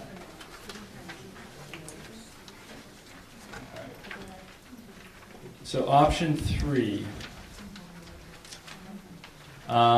So that is, looks like it's option 2, but we send one more neighborhood to Highcliffe instead of Westview. That 6G goes to Highcliffe instead of Westview, and only 6A goes to Westview in this scenario. And then Highcliffe will exceed capacity to do it. It puts more kids in Highcliffe, and personally, that's a reason I'm not a big fan of this particular. I don't think we need to exceed that, huh? It stresses Highcliffe way too far. Using that terminology, for me, any of the options that say a particular school has the likelihood of exceeding the capacity is not something that, at least at this point, that I would think. And they all say. Nobody says high likely. Not likely. The operative word is likely. I think there are additional ones that say likely to exceed. Well, if you look at the number of kids in the school, this has got 613 kids at Highcliffe. It seems like a really large number to me, whereas option 2 was 598, so it's still, we're going kind of in the wrong direction. So, I mean, again, these aren't huge numbers. We're not talking thousands of kids, and that's kind of what makes it harder, because there is a small number of kids that gets affected one way or the other. When you say, why would you only take 20 children? If you're looking at 10, being the difference between new capacity or over capacity, it makes these numbers harder to work with. There's nothing obvious here that says, oh, here's 50 people, let's move them and it solves everything. That would almost be easy, because it would be a big group of kids all moving at once. And, we didn't have that. Is it possible to comment or ask a question now? Or should I wait until everyone's done discussing? On this option? Just in general, I think. Okay. Yeah, and this option, I think all of the options. I'm not sure if I'm looking at it right, looking at the numbers, but what I think I keep seeing is that if we take 20 kids or 50 kids out of a school, and I'm looking at these numbers, all the class sizes go up anyway. All the class sizes are going to go up anyway with redistricting. Not necessarily. Most, let me say most. Yeah. A lot. Most will go up anyway. Is what I'm looking at. That's the point, right? Yeah. Right. To increase class size, even if it's not violating the policy. The point here is to put more people into classes that have less people right now. Or fill classes at Westview at Highcliffe that currently do not have kids in them at all, or are underutilized.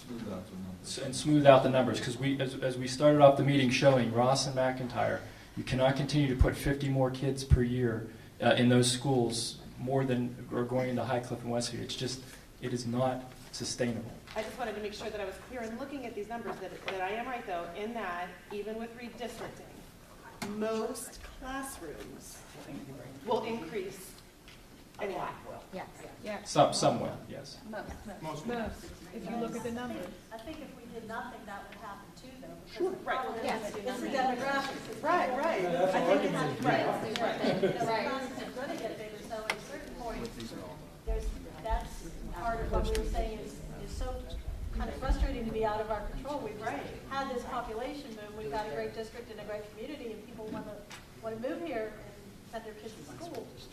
But we still want to try to keep it small enough so that we get these advantages. I just feel like I'm a little hearing different messages. Can you come to the microphone, please? We can't. At the last meeting you guys attended. Drop the mic down. Oh, I'm sorry. Okay. It's Jennifer Crowley, and I'm at 208 Goldsmith Road. Oh, that's fine. No, that's okay. I feel like the message I was hearing at the last meeting was that there was substantial room at Highcliffe and Westview. Can somebody go over how many kids there underutilized at those two schools? A number. Well, number of do you have the existing? No, a number of we children. have utilization percentages as it exists today. So, Pat, do you have those? And mind you, this is when we say utilization. That's like if every class was in every school was at the class limit for that grade. Right. So when he gives you those percentages, that's what it would be. Okay.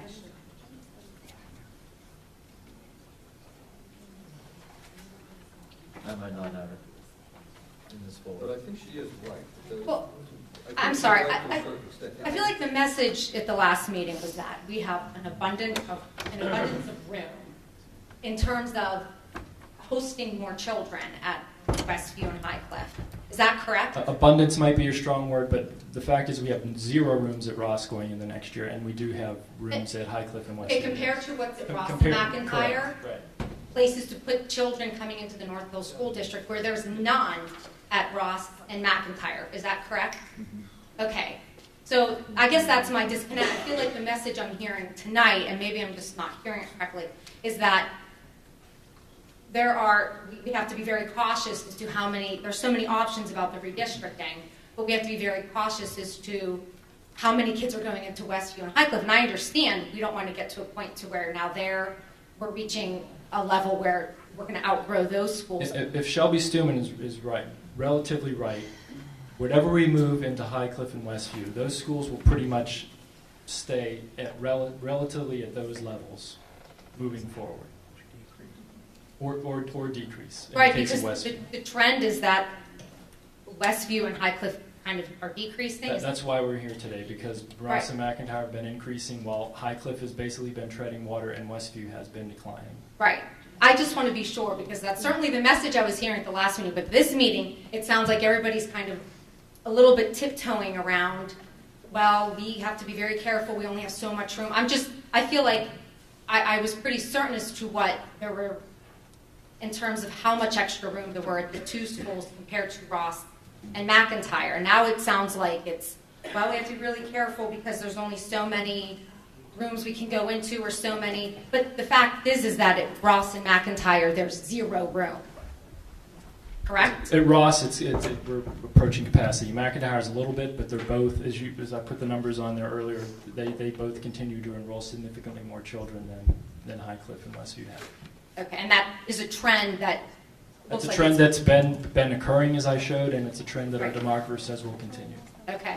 I just wanted to be sure that I'm hearing this correctly, because it just sounds like the message is a little bit different tonight than the way it was a couple weeks ago. I think my understanding of it, and correct me if I'm wrong, is that one way or another, we have to increase the utilization at Highcliff and Westview. Whether that's by moving kids in or by increasing class size, they've got to be utilized more, so they're more in line with what the utilization is at Ross and McIntyre. And I think the question is, what people are worried about is because we don't want to be in a situation of moving people twice, is if we go too far and get their utilization numbers up too far, then what do we do? So it's trying to hit that balance of, we don't expect them to grow, we might, so. Based on what we understand in the demographers. Which has been. And that's why I said when I look at these charts on each of these options, I try to look at 1, 2, 3, and see what those numbers are. And if those numbers are fairly healthy in those grades, and you can assume that none of those are going to, or you can make, not assume, but you can project that none of those are going to go above 4 sections in all likelihood by the time they get to the middle school. That's at least how I'm looking at this. I'm trying to look. So at first grade, on option 2, so you have a 90 in Highcliff, a 73 in McIntyre, a 94 in Ross, and a 71 in Westview. So knowing that the magic number when you get to 4th, 5th, and 6th grade is 108 kids in 4 sections, you ask yourself, are you comfortable that 90, 73, 94, and 71 is going to stay 4 sections all the way through? In other words, the highest number there is Ross at 94. Are you thinking that there's a good chance that you're not going to add a dozen kids to that grade as it moves through? It's in 1st grade now, as it moves through 6th grade and on to the middle school. So that's how I'm looking at these numbers. I hope that makes sense. Yeah, if I could say one more thing too about the class size. I know we're on the redistricting, but I don't know if I'll have an opportunity to say something else. I know everybody has a different opinion, and it's hard. I understand it's hard no matter what, and I don't face redistricting right now, but I do have a 2nd grader, a kindergartner, and preschool who will be coming into kindergarten. And it really concerns me that my first grade, well, my second grader, my kindergartner, and my little girl who will be coming into kindergarten in a few years, would be placed in classrooms that are at potentially 25 to 27 students. I don't know. I'm sorry? 24 in kindergarten. What's off the table?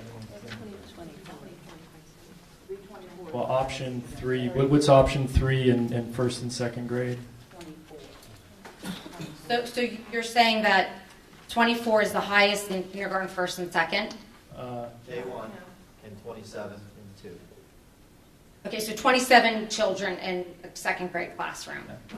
And I agree, I think that's too many. I think I don't know if anybody could say that would optimize a child's learning. Does anybody think that would optimize? I don't, and I don't know if anybody here does, and maybe I'm welcome to hear other suggestions, but research I've done on increasing the class size is I've found very little that supports increasing it to that number is beneficial to any of our children. All right, thank you. Oh, okay, thank you. And you will have more chance to talk at the end, but I think right now we're going to try to get through some of these options. So far I don't think we have any support on option 3. Is that correct? I think we're about 3 as it looks to me like it's pushing McIntyre way more than 2 is. And since McIntyre is one of the ones that we need to make sure we have room for, I don't think it gets us anywhere to go with number 3. Just my personal thought.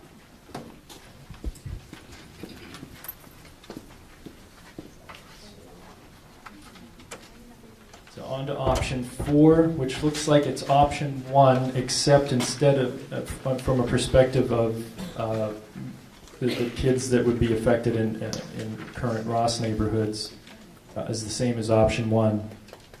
But then in option 4, instead of moving 1H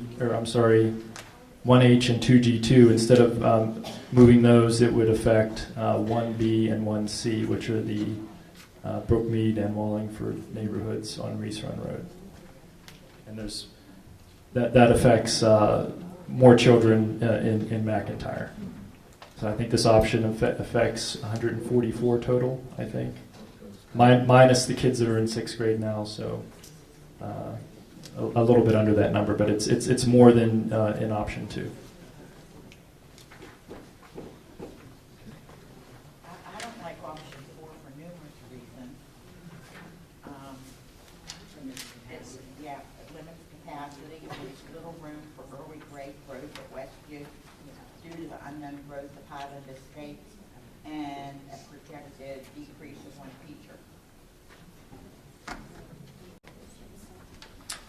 I don't like it for the same reason I didn't like 1. I think it puts too many in Westview. Yeah. I was just going to say that. That was the reason you rejected option 1, was because of that bottom block.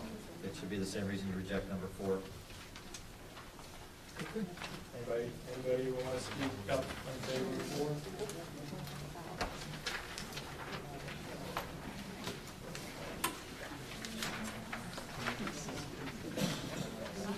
Option 5 is sort of an interesting option. So in this case, Joe, you would be right. You would be busing people past one neighborhood that's going to a different school. And this one only moves 1B from McIntyre and not 1C. So Dave Hall has pointed out that creates a transportation issue because instead of sending 1 bus up Reese Run Road, you would now be sending 2 buses up Reese Run Road.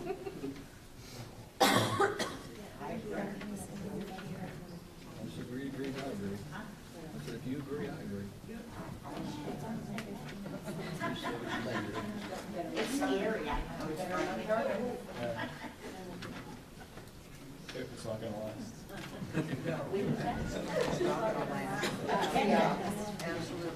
Okay, so anybody have anything good to say about option 5?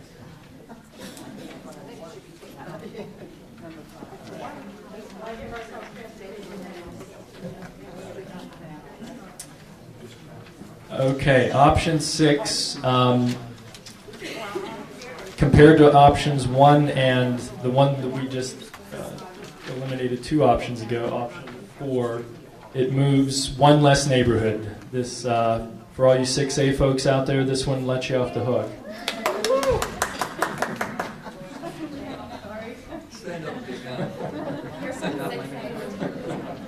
We have some 6A. We have some option 6 fans out there.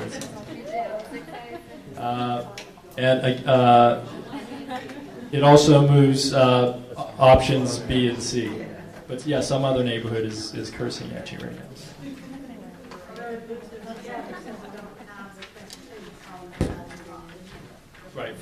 Right for those neighborhoods, yeah.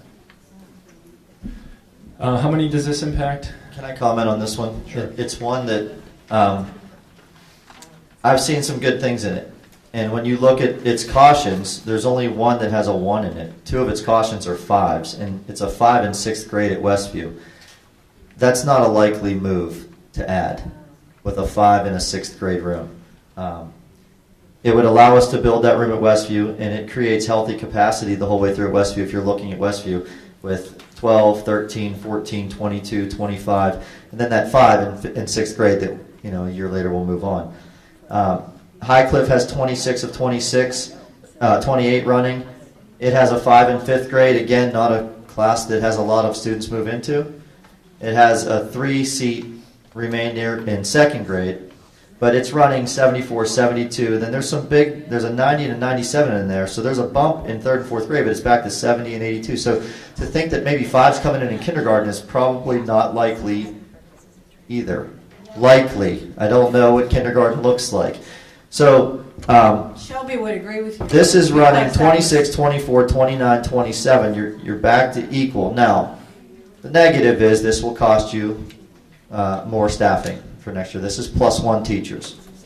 But the capacities in option 6 are worth looking at.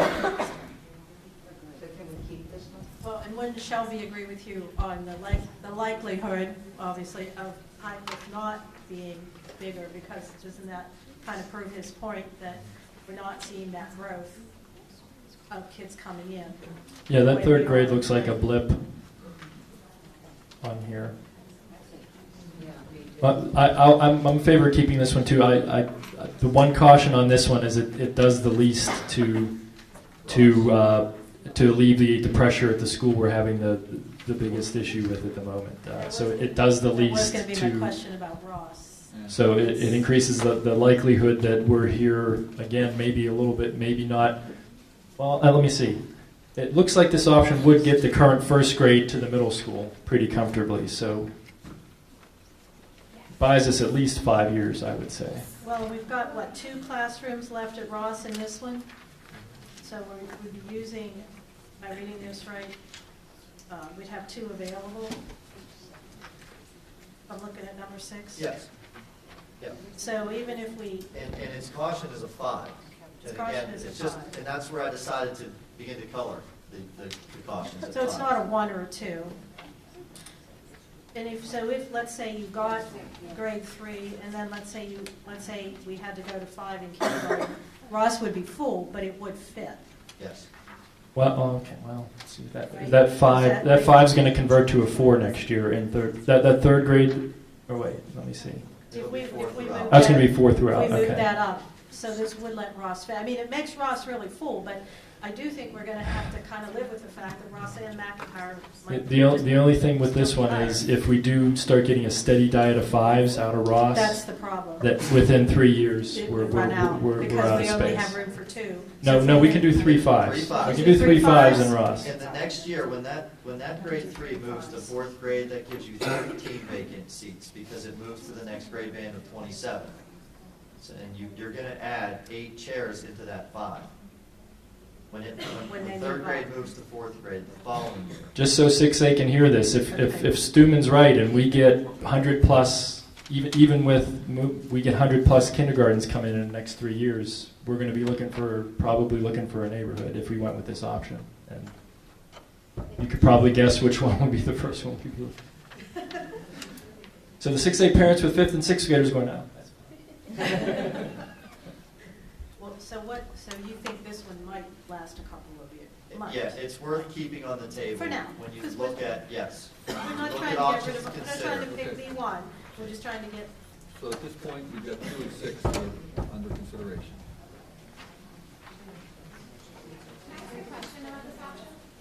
Sure. Okay. So about option 6, Christina Smith. Who am I with? Can you hear me? Yeah. I see your name and address. Oh, Christina Smith, 128 Featherston Drive. So when I'm looking across the class sizes on option 6, I see that a lot of times the class sizes are bigger at High Cliff than they are at McIntyre. Are they similarly sized schools? Yes.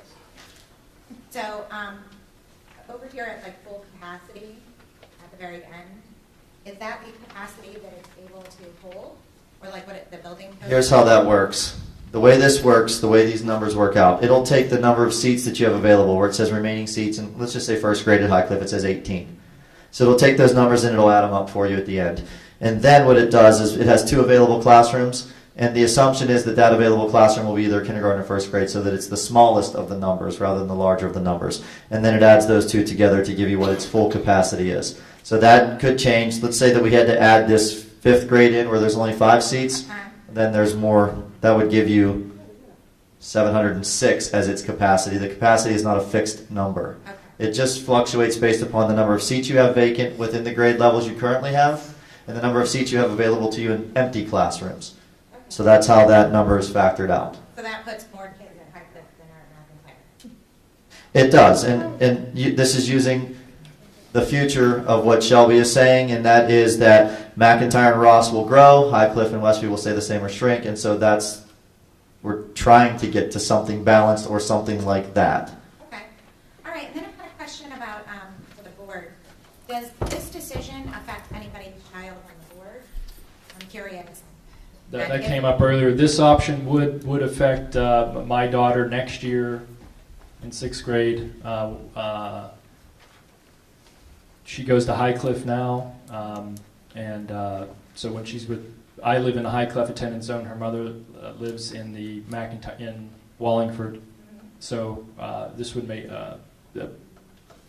so all of a sudden she would also be in the High Cliff attendance zone, and my daughter could ride the bus at both houses. So will you be excusing yourself from the vote then, when you make the vote on redistricting, so that would directly benefit you? Well, it would directly benefit my ex-wife. So. Well, right, but your daughter. Maybe I want you in on the vote, I'm not sure. But I mean, truly, it would make it so your daughter then had all the kids in her neighborhood going to the same school. And so I just wonder, like, when the vote's directly affecting you or your family. I honestly, my favorite option is option 2, and I've said that to members on the board. That one's not on the table for you. Okay. All right. Well, thank you. I have a grandson. Yeah. That he would be affected. He goes to Ross now, and he could be redistricted to Westview. I personally, as a grandma, do not benefit in any way from it. Right. And also, my daughter is a teacher, that if we increase classroom sizes, it's going to affect her too. Right. So, therefore, I have. So Kathy's you're sick to the stomach, yeah. Yeah. So either way, it's no good for you. Right. Okay. Thank you. So are we on now to 7? so is he been 6 for now? 6 is still on the table, yes. So 7 is a little bit of a different option for the Ross neighborhoods. It's the same as the last option for McIntyre in that it would move Wallingford and Brookmead, to High Cliff. This one would move 6A, which we all know where that's at, and also 2B and C, which is the lower half of Laurel Gardens, which is just outside here, and then also 6G and 6. So those 3 neighborhoods would go to Westview, and then 6G and 6I would go to High Cliff.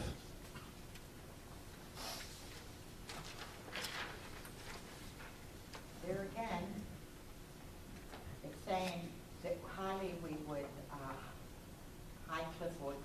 capacity with this one. Which one? Let's see, 7.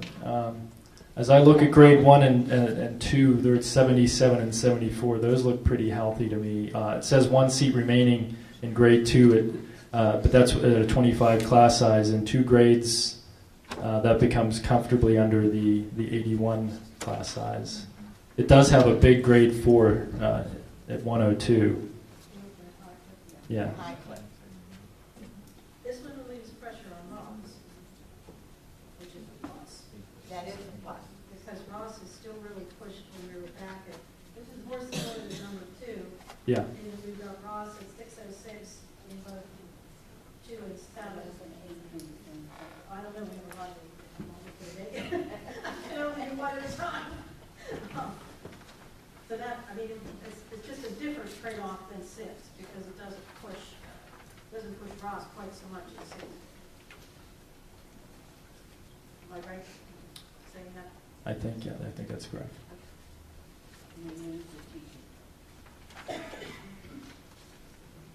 Well, I agree we need to look, keep Ross low as well as we can, but they're on a capacity.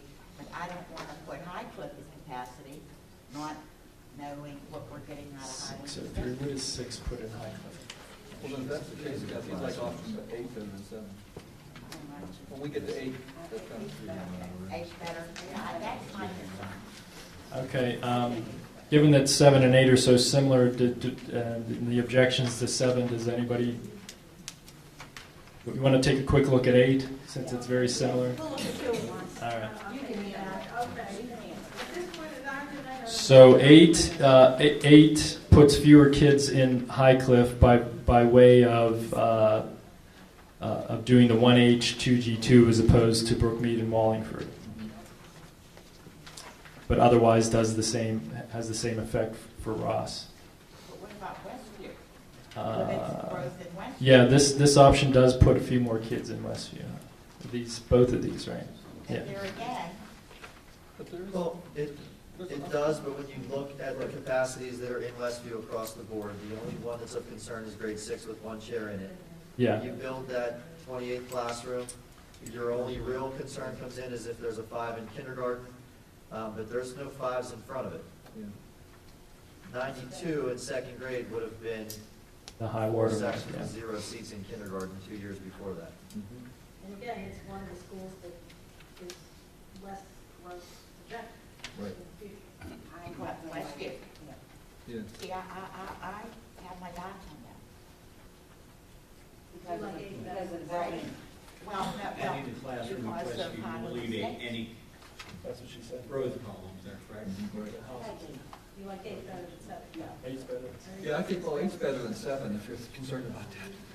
Yeah. I mean, I'd like to keep 8 on that, but that's just me. Not put 7 on, but I'd like to keep 8 on the table. I think we should keep one of them, I like it. I'm saying I 8, mean, not if I had 7. to pick one, Right. it would be 8. Okay. I So would we got take 2 either for one. it. And she would take Well, of the two, just You don't like either. the advantage to keeping these 3 on is that we've got 3 is still a manageable number, there's pluses and minuses to each of them.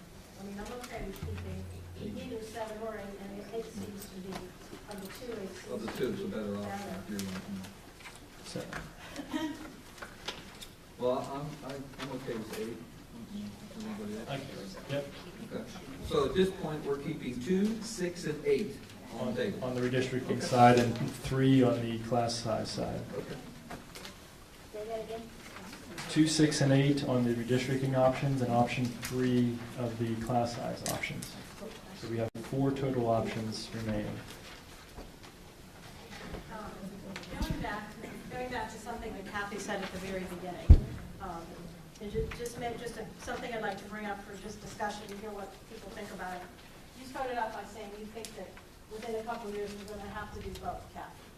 So you were saying we should increase class size first and then redistrict. Give us 1 to 2 years to look at the district and get a Just handle for on the it. sake of discussion, what if we turn that around and say, okay, if we end up having to do both, what happens if we do redistricting first and keep class size in reserve as a next step should we need it.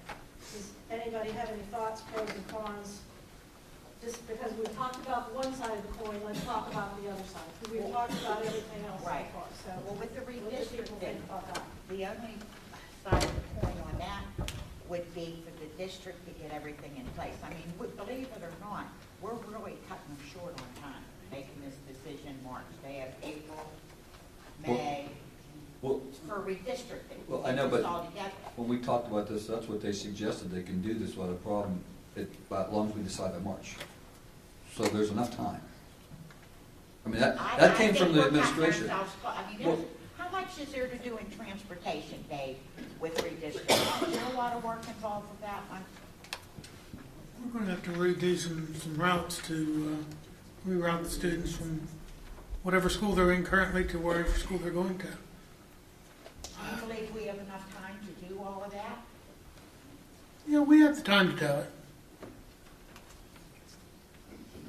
No. Yes, we do. Okay, Lou? Let's look 2 or 3 years down the road. We're faced with this pension crisis. We may be forced to increase class size whether we want to or not, because we can't afford to keep the staff. So I agree with Dr. Dolish that we should go with the redistricting now and then look at class size later if it's necessary, because it could possibly be necessary. We'll be taking some, And I'm not saying I've made up my mind one way or the other. I'm just saying I want to play both of these in my mind and think, you know, what are the advantages and disadvantages of doing them one way or the other. But that is something to consider, because we might not ever have to raise class size if the budgets work out and if the demographics work out and if the state ever gets things out. We may never get to that, and that would be wonderful. But I don't know if we can assume that, you know, I don't know if we can assume that. So I guess, you know, I'm trying to be realistic. You know, is there an advantage to doing one ahead of the other? And I don't know the Well, answer to that, but I'm playing them both, and I want to play them both. I want to play both scenarios in my mind. Right, and I'm going to sound like a broken record, but all I look at is the numbers where we've enrolled 100 more kids over the past 2 years at Westview and Ross, where the guy we paid a large amount of money to predict what's going to happen, and he says that's going to continue. We're not going to forestall redistricting forever, and if we delay it, we're going to be moving more kids. So the woman here who would like her kid to start kindergarten in the school. So no matter what, we're going to be ticking somebody off at some point. All doing it later now is just kicking the can down the road, like our legislators done on the budget and the pensions. It's time to make a decision, I think. That's an argument to doing it first, and maybe not having to increase class size. I think that we need to look at, too, the financial aspect of all this in regard to next year's budget. And like I said, if I'm on the right paper, what do we have? Keep 2? Yes. Okay, that would be an impact of total 578,703, an increase of $150,000. That's the old chart. In here. You got a new Pat, can you summarize the financial impact of the options that remain on the table? Yeah, let's look at just the ones that are still on the table. Right, the ones on the table. Right. Option 2 uses 105 teachers. We've budgeted 105 teachers. It's the same number. Option 6 uses 106 teachers. We've budgeted 105. A new teacher, salary, benefits, and medical benefits, FICA, Social Security, retirement comes to about $75,000. So that's plus $75,000. Option 8 is 104 teachers, so it's minus $75,000. And then option 3 on the class size uses 100 teachers, and it is $375,000 decrease in expenditures. And that's assuming that the kindergartens at Westview and Highcliffe don't exceed 72 students. Yes. And nowhere have we, excuse me, Dr. Manley, and nowhere have we looked at the fact that all the new businesses we're getting on Knight Road are going to bring capital into the school district? That's not been looked at, right? It has been. I just want to suggest or make a comment here with regards to the financial situation. We have spent a tremendous amount of time over the last number of years trying to bring our finances in order, and I dare say that if you compared our financial status to just about every other school district in the county, we're in great shape. We are in tremendous shape, and that didn't come easily. That came over the fact that we had to close some schools, which cut a lot of our expenses. And these are just a couple of things that I just want to mention, that just to show you how we've kind of managed this over the last 10 years. If you go back and look at our salary dollars for the district 10 years ago, our total salary dollars today are 1.2 or 1.3% more than they were 10 years ago. Okay? Our health care costs have increased overall about 5%, 4% if I'm correct. Problem that we're having right now is our pension costs over the last 10 years have gone up 417%. And that's one of the bigger problems that we have. The point I'm trying to make is you could rest assured that this district financially is in very sound order, but it wasn't easy decisions that we got there to where we are. And no matter what we say, the elephant in the room is money still drives this process. We all would like to see 10 kids in a classroom. We'd all like to see every child have an iPad. We all would like to see it. It all costs money. And the problem we have is we can't tax our way out of this situation. It's not feasible. And what I would suggest to you, if you have time, we do have a public budget committee that you can attend. You're more than welcome to. The dates, I think, are publicized. I think the next one's March 8th.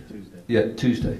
It will give you a really good synopsis of what we can and can't do. And there's one other thing here, and I don't want Dr. Kane throwing anything at me here, but you know, most people don't know this. Kindergarten in the state is not mandated, okay?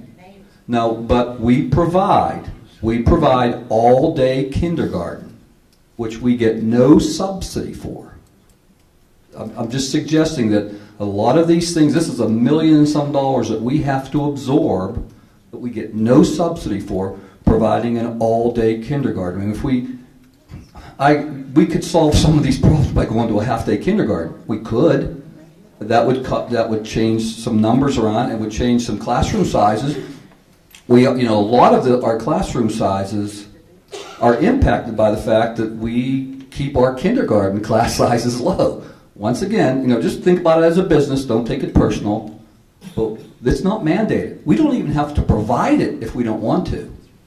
But that's not on the table. But what I'm suggesting is these are some of the things that we're dealing with with these class sizes that impact how far we can take this and how much money we are able to spend with respect to that. And of course you all know, I'm sure you do, that we're limited. Even if we do raise taxes, we're limited at what we can raise taxes to a certain point, and it's very minimal, number one. And if we want to go over that, we got to take it to the taxpayers. And that ain't happening. I mean, the taxpayers, don't forget 95% of the people that vote in this district don't have kids in the district. So the last thing they want to do is see their taxes go up. So the point is, when you keep all that in front of you, trying to make these decisions, whether we agree with it or not, it still impacts us financially, and we only have so much room to deal with that. It's unfortunate, but that's just the way it is. And I just go back, and by the way, there's nobody on this board, including myself, nobody here is saying to throw the pension plan out the window. The folks that are getting that, that's what they signed up for, that's what they should get. That's not what we're suggesting. But the legislature, in most cases, you always hear them talk about blaming school districts to raise tax. They're the ones that have the authority to deal with this. We just get a bill every year, which we have no vote on whether or not we want to pay it.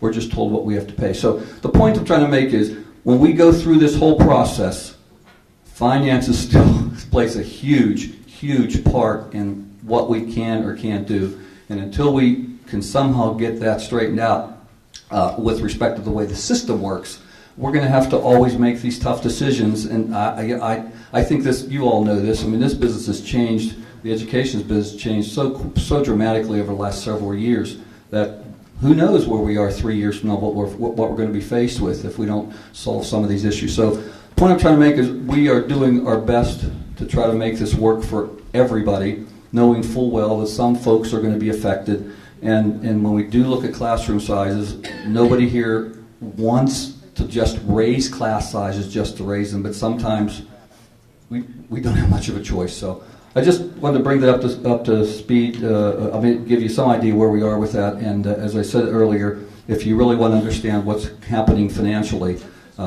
you come to a public budget meeting. You'll get an earful that probably would at least enlighten you on how we have to manage our dollars and how thin it is to watch just about every dollar. So that's all I want to say. Thanks, Ed. Any other board member comments? Any other public comments?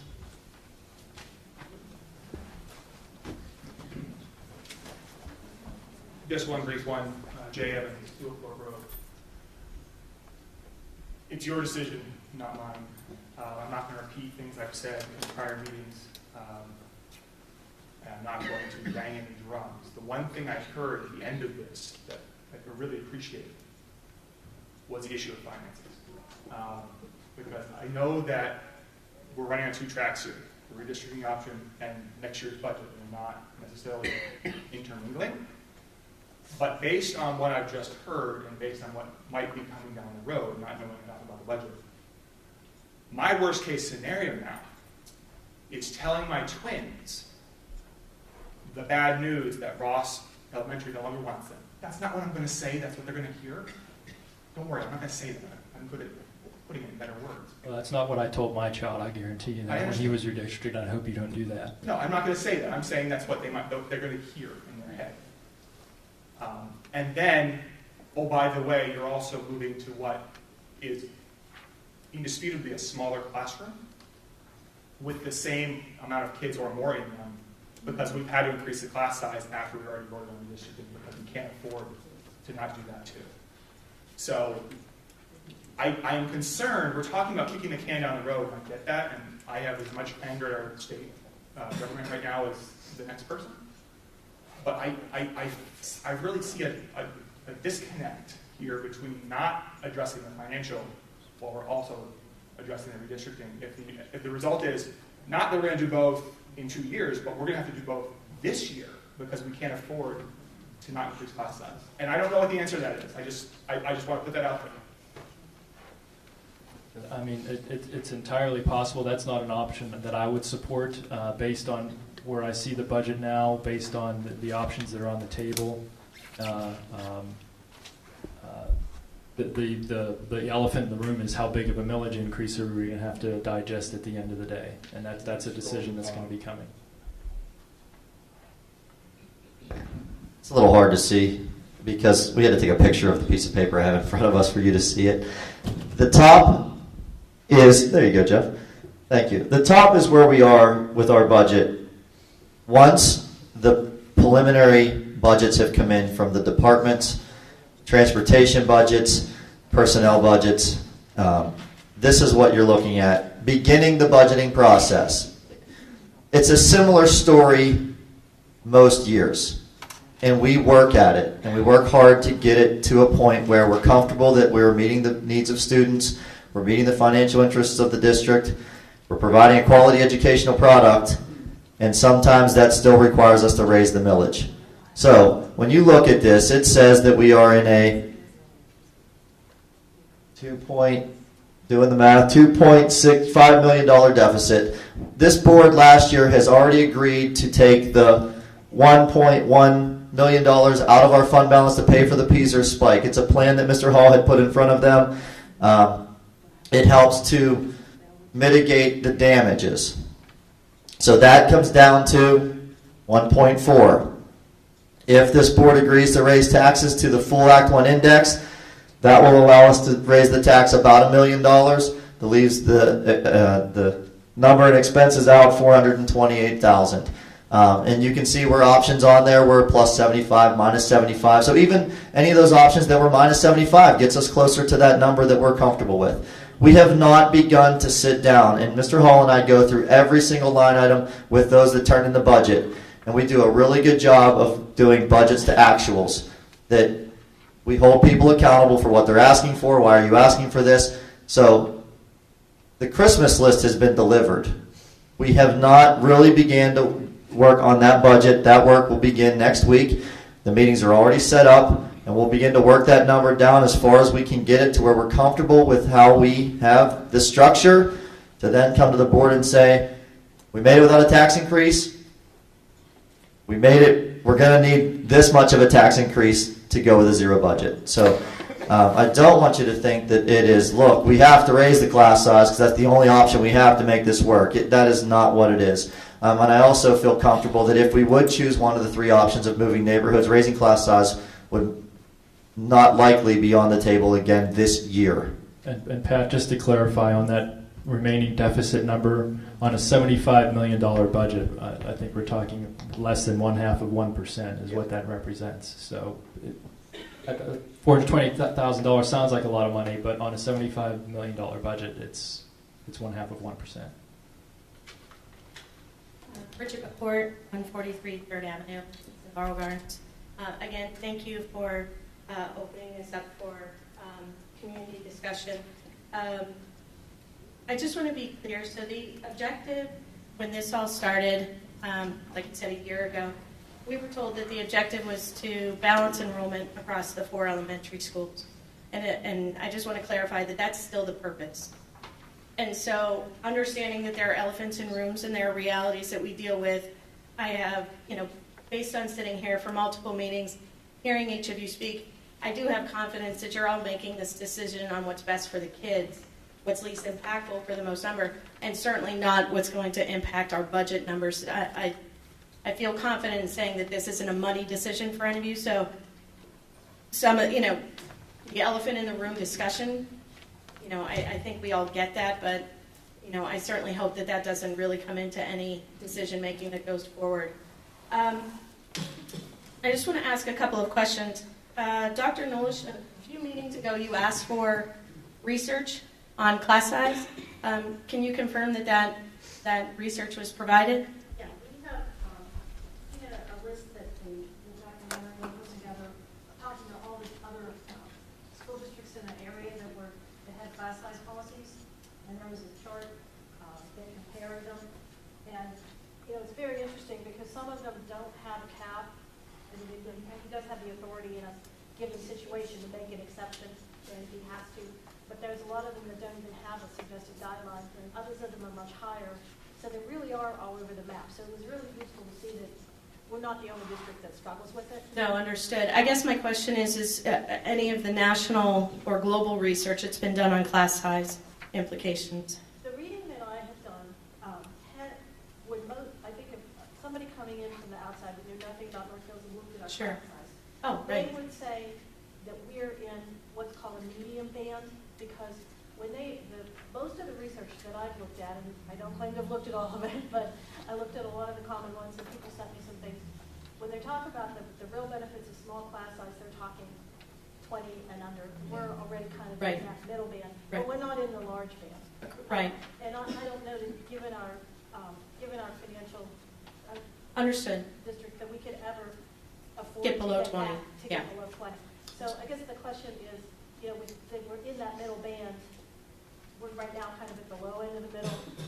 Do we want Right. to, if we start raising, we're going to creep up. We're not going to go to large, but we're going to creep up. And, that's a hard thing to think about because I think we all really pride ourselves on the small class sizes and the personal attention and everything. But if we have more kids in the district, it could be that everybody's class size creeps up a little bit, whether we want 1 or 2 or not. Right. Absolutely. I just want to say, and I appreciate for all of those who are in the neighborhoods that are potentially being redistricted. As I said, I live in Laurel Gardens, and there were a lot of rumors at the beginning. Fortunately, if it goes this way, I live in the non-moving section, so I can appreciate. I had the very same concerns, but just advocating for my son right now. So on the class size issue.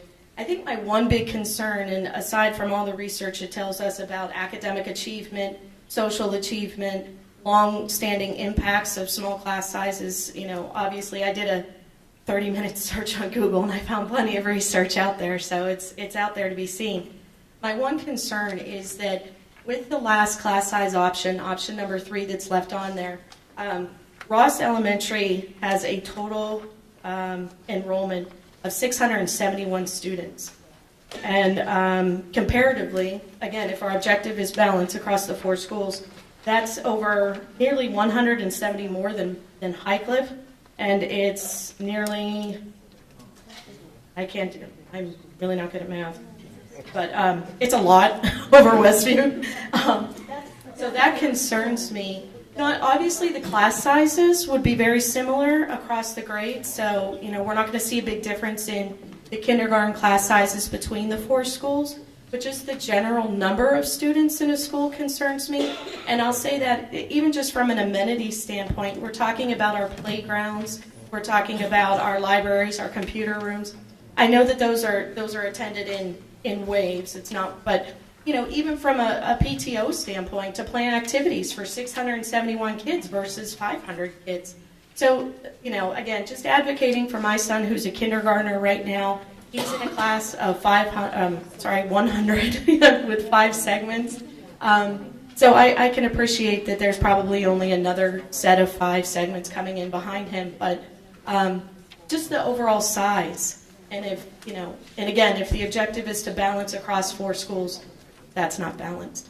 Thank you. I think that's a really good point, just to follow up on that, because when we were comparing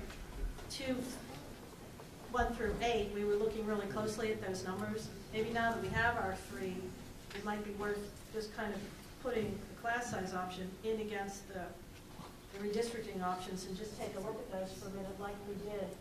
I'm not saying we shouldn't speak, but I found this conversation very useful when we said, well, what's the difference between 2 and 4 and 6 and 8?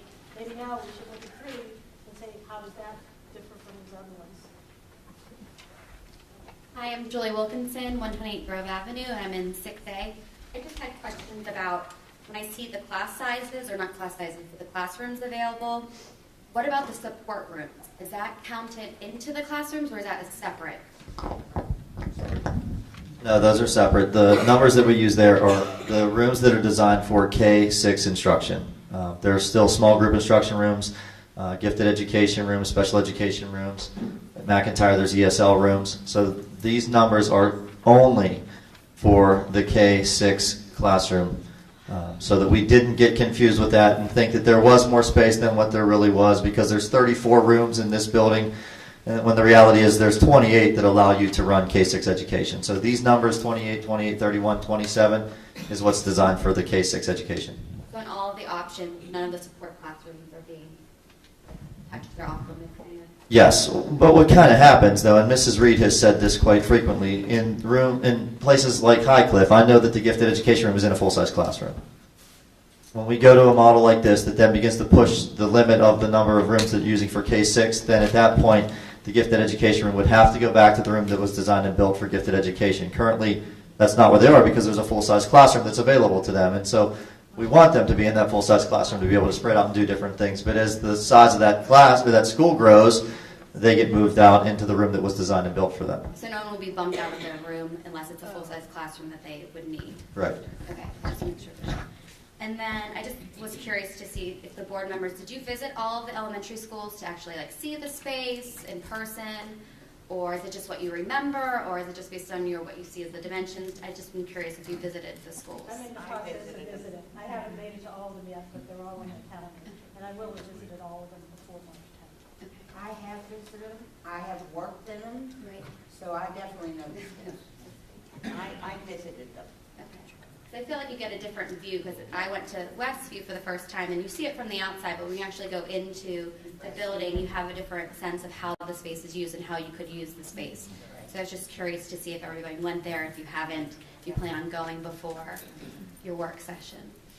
And I did contact District 20, my legislator, a couple times to ask about the budget. So I have not got a call back from Adam Ravensall, but I have contacted their office to meet the budget.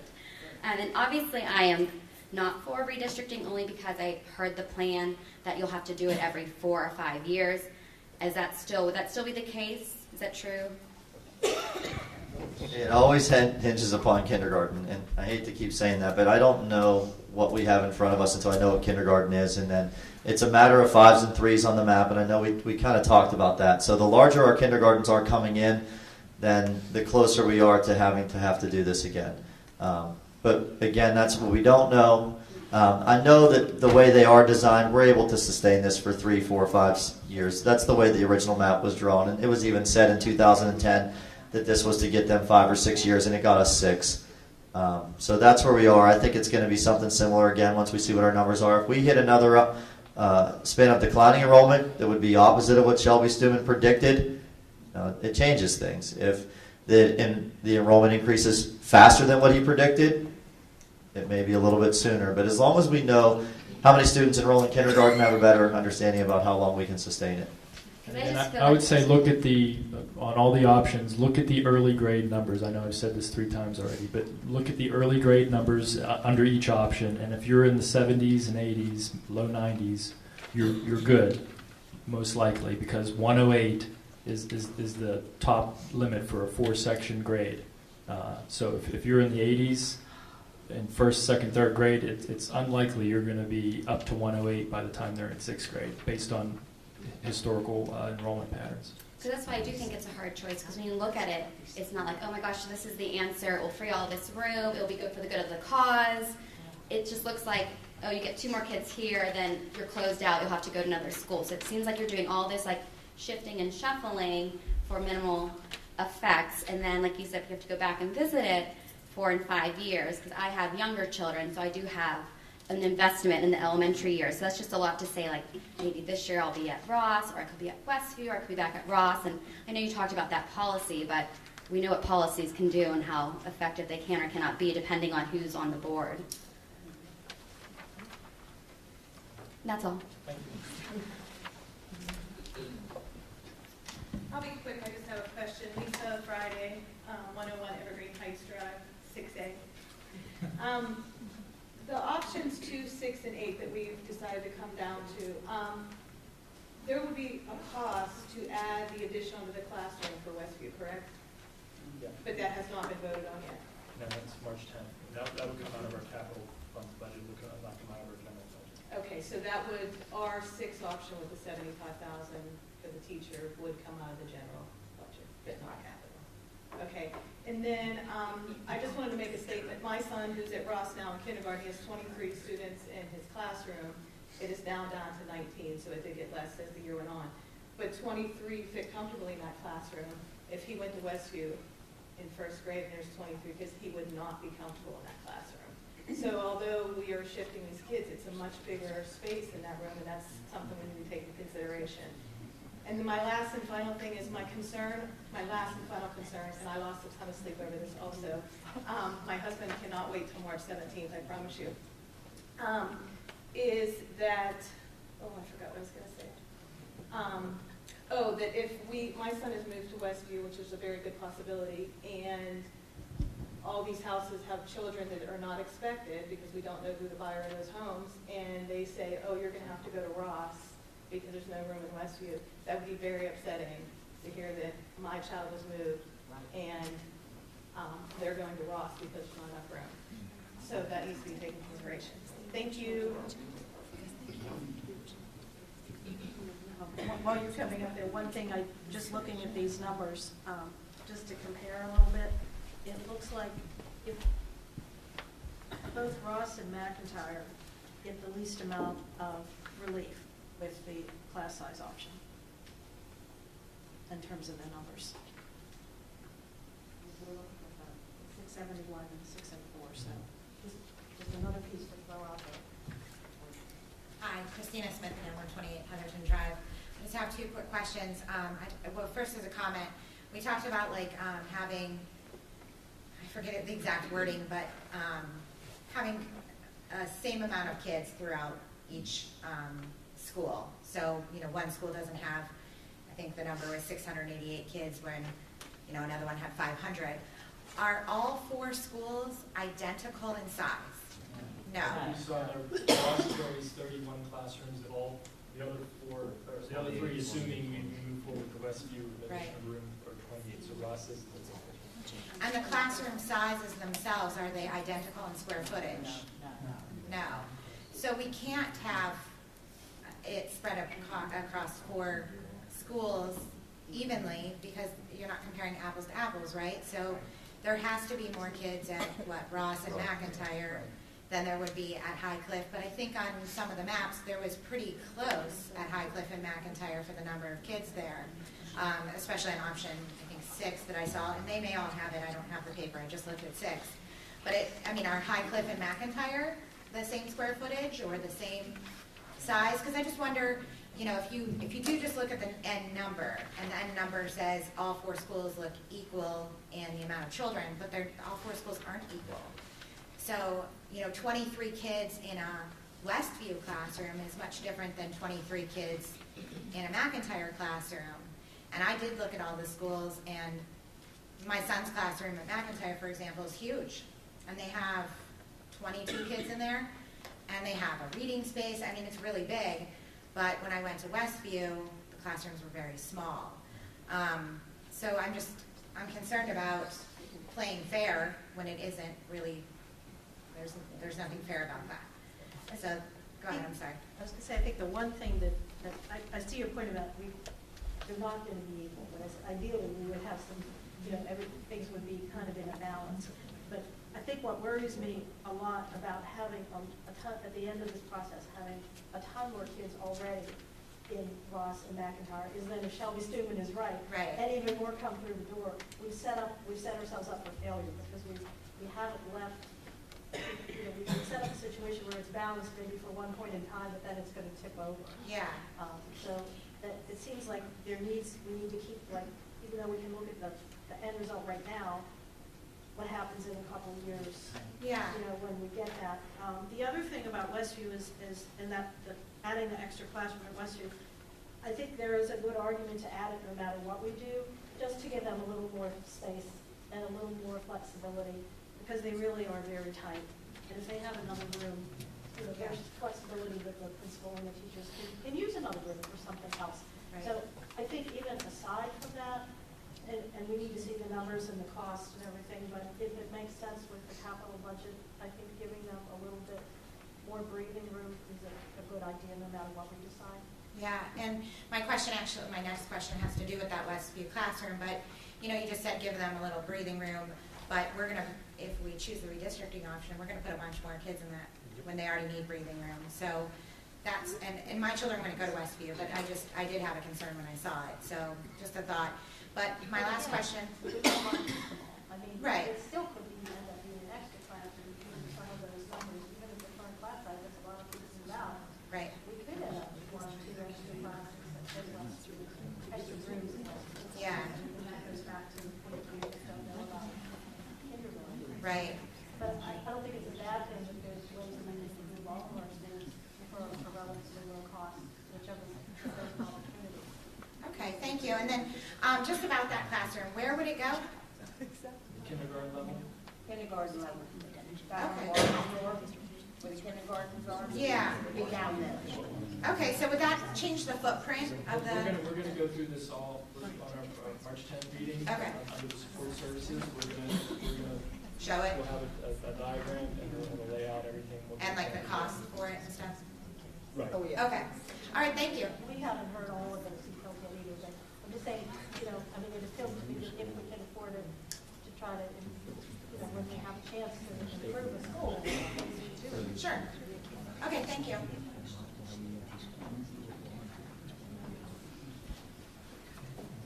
Hi, Chrissy Spina, 1003 Homer Avenue. I just wanted to see if I'm seeing this correctly. Options 2 and 8, less than 20 kids would be kicked out of McIntyre. Less than 20, and that does not increase 1H is going also. the number of classrooms. It stays the same. So our kids would be leaving. That isn't opening up any more classrooms. And it is increasing class sizes. So seems really silly to me to move 20 kids out of a school, and we're going to increase the class size anyways. Why would we do that? I mean, I don't understand the logic in that. Can anybody explain that for me? I mean, that's such a minimal number, and if it's not going to make a difference, why is my kid getting kicked out of a school? It's increasing class sizes in most classrooms, and it does not increase the number of classrooms in McIntyre. Where's the logic, Mr. Yeomans? You're looking right at me, but not saying anything. I'm hearing you. Okay. And I'll have to look deeper into the numbers, but I don't see how we can, if we're taking kids out of the school, how we're not decreasing class size. If we're taking kids out of the school. Not 20 kids out of 570? I think that's not going to make any difference, sorry. It isn't. It's going to open up a classroom. When we're talking a couple of, we're talking a couple of students in each grade level. So how is that opening up a classroom? How is that opening up a whole classroom? We're talking about 2 in this grade, 3 in this grade. It's not. Right, and you're right, and that's one of the, probably, we talked about it, it's one of the negatives on that option, it doesn't provide enough for McIntyre based on It doesn't provide any. the numbers that we're seeing. Right, it doesn't provide any. 2 and 8 you're talking about? Yes, 2 and 8. And I don't know why you would kick kids out of buildings if you don't have to do that. It's not going to benefit it in any way. What is the benefit? I'm at a loss, really am. And I'm also really frustrated at the fact that everybody keeps comparing the last time that we redistricted to this time. It is apples and oranges. There is no way that you can tell me that this redistricting is the same as the last time that you redistricted. It is in no way, shape, or form the same. You closed entire schools, excuse me, you closed entire schools. Nobody was singled out. Those students had a support system, and they all went together. No one was singled out, especially 20 kids out of an entire school were not singled out, right, Mr. Yeomans? Your child or your son was not in a group of 20 kids kicked out of a school. So you keep saying that it was, oh, you went through the redistricting. No, you didn't go through it the way that we are going through it right now, when we're talking about such a small number of students. So I really am insulted by that, honestly. And the last thing that I wanted to bring up is that I know we have option 3 for increasing class size as the option that's on the table. Is there a possibility to do this on an as-needed basis? If it's not broke, we don't need to fix it. Why would we increase class sizes at Highcliffe and Westview if we don't have to? Why would we do that? Why? I mean, I don't understand that. So we would increase class sizes across the board and make everybody at capacity. Because as those numbers have shown, Ross and McIntyre are going to continue. You can see But they're not yet, though. But That's they what I'm are, saying. and the numbers show We don't that, know. that it's going to continue. Well, But we don't know the numbers. That's exactly what I'm saying. We don't. We can make a hypothesis, and I can make a guess, and you can make a guess, and everybody can guess. And it doesn't matter until we see the numbers. It truly does not. We don't have the numbers. So why wouldn't we just leave it as is and increase it as needed? See what those numbers are next year. And if we have to increase it for one grade level, then let's do that. But why would we, interfere with what's going on now when it is working? We're not at capacity at either one of the schools yet, right? So I don't understand what we're trying to fix. Nothing's broken yet. we are capacity next year. We are running 31 of 31 at Ross. That's the concern. If you get 5 kindergartens next year, we were at 32 of 31. If you get 5, and the likelihood with the last 2 years being 5 is there. So if we don't move anybody. But that would be under the current class size policy. It would require us to change class sizes in that grade band that option 3 does have in there to create that capacity for the 32nd room, because you can only run 31 of 31 at Ross. So to point that out, what do we do next fall if too many people walk in the door at Ross and we made no changes here? We increase the class sizes, because at that point it's too late to do anything. So you would only increase at Ross, you wouldn't increase at Highcliffe and Westview, you're saying then? I'm just giving you the answers to the scenario that they're giving me. Well, I'm just saying, though, if you got a lot more kids in Ross and Highcliffe and Westview are the same, they're not gonna increase those then, the classroom That's what you're size. asking, basically, you're asking us to, you know, just so I understand what you're asking us to consider having one of our 4 elementary schools with larger class sizes than the other. But it's what it's currently at now. It's also the school's built to hold more people with bigger classes. True. Classrooms are bigger. If I could say something to that point, I do understand that Ross is a bigger school. It was recently refurbished based on the fact that more kids were coming into the district, and now there's even more kids coming into the district. So all that data, well, we could go on and argue about that, is really null and void because it's not helping us any right now, other than the fact that there's, based on the numbers, a progression of kids coming into Ross that Ross can't handle in terms of going beyond capacity. So I do understand that the configuration of Westview and Highcliffe might be different. I can't speak to that because I've not been inside of them. But 23 kids, what it looks like to have, or 25 kids in a classroom at Ross might look different than at Westview, and I appreciate that, I do. But we're also talking about the student-to-teacher ratio regarding that. So you're talking about a school, I'll use Ross as an example, where there are some great teachers and there are some not great teachers. So you're going to put kids, you're going to increase space-wise, there might be enough, but it's still affecting each 27, or whatever it is, 25, 20, the numbers kind of switch. Too much. I think everybody kind of agrees, probably more than we'd like to see. And now you're affecting the attention and the education of each individual child, because I understand space might be not the issue at Ross, but you still have too many kids in the classroom. So That's the risk of waiting and doing an as-needed basis. You're running the risk that you're increasing it's really the student-teacher ratio that you're increasing at one school and not at the others. right, but there are space to open classrooms at the other schools, correct? It goes back to the problem of Ross could be, if we do nothing, there could be a scenario where Ross is overcrowded and we've crammed a lot of kids in a lot of classrooms, and there's still empty classrooms at Highcliffe and Westview. So again, and that's the risk that we would take. And I mean, you're right, we could be wrong, there could be less kids walking the door next year, but we're taking a pretty big risk if we don't do something to rebalance. And for me, it's just one of 9. Right. My feeling is that the time has come to make the decision. Based on the enrollment patterns we've seen and the ones that are being predicted, just kicking the can down the road is not going to solve the problem. And it's only going to make a bigger redistricting when it does happen. And that's just me, personally. And love me or hate me for that opinion, that's where I've arrived. They've all got some risk to it, so I think each one of us is going to have to try to figure out what we think is the biggest risk to our students, because that's, what it comes down to. We're all trying to do the best thing for them. And, and what level of risk are we willing to live with? Sure. Well, when it comes to increase in classroom size, and correct me if I'm wrong, Dr. Manrico, if we would increase the classroom size, not all classes will be affected by it.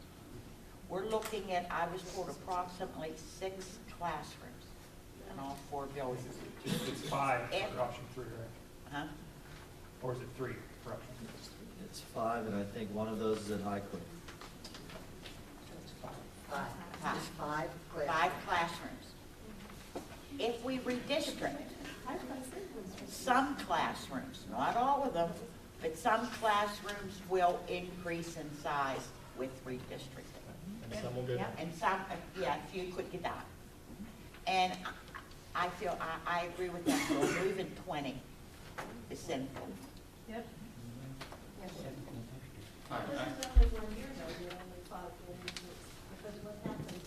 Yeah, that's the problem. That's the Well, risk you by run. then, That's the we'll risk know you for run by not redistricting addressing the where to put them. redistricting. That's the risk you run. This whole thing's a risk. Well, it is, but the point is, if you don't do something like that, every year we're back doing the same thing. You really are. I mean, you really are. You have to make the decision well in advance, like we are now to try to finish. I live at, my name's Matt Popovic. I live at 187 Rowe Avenue. One of the concerns, again, is the space. You know, we've heard it, I know, talking about equal size classes, but, you know, there's something to say you have to think about the space, just the size of the rooms, the size of the buildings, how those students, how the kids would be placed into those rooms. That has to be taken into consideration, because there's no way around it. I mean, it's a totally different classroom when you have a small classroom versus a large classroom. It's a huge difference. So when you have 25 kids in a small classroom, that is a big difference than 25 kids in a large classroom. So the space in the buildings has to take, I believe, has to be in consideration. You know, even though it's not going to be equal numbers, that doesn't mean, you know, the building size has to be in consideration. And I think someone else came up earlier and asked the board if everybody has seen the buildings. I don't want to point out anybody, but I don't believe everybody answered that question. I saw them. Have you seen all the buildings? And we all agree that, you know, the space, the size of the buildings, the size of the classrooms, they're very, very different. That's the greatest concern of my son. If he were to be moved to Westview, putting him into a smaller classroom with the same number of kids, is, that would be, you know, hard on the students. That would be hard on the teacher. And my other question is anyone in discussion with the builder of those new buildings, and how many houses have been built? Just in discussions with them to see how many families have moved in already or are planning to move in for next year, how many children they have, because I would think that would be, do you have numbers already? It's like 10, I think there's 12 at this point. There's 12. Right, that's what I heard. But it's a zero, I mean, it's really very little impact on Westview because of the ones that are moving. Compared to Dr. Shelby's numbers, because his numbers seem really, really low. Yeah.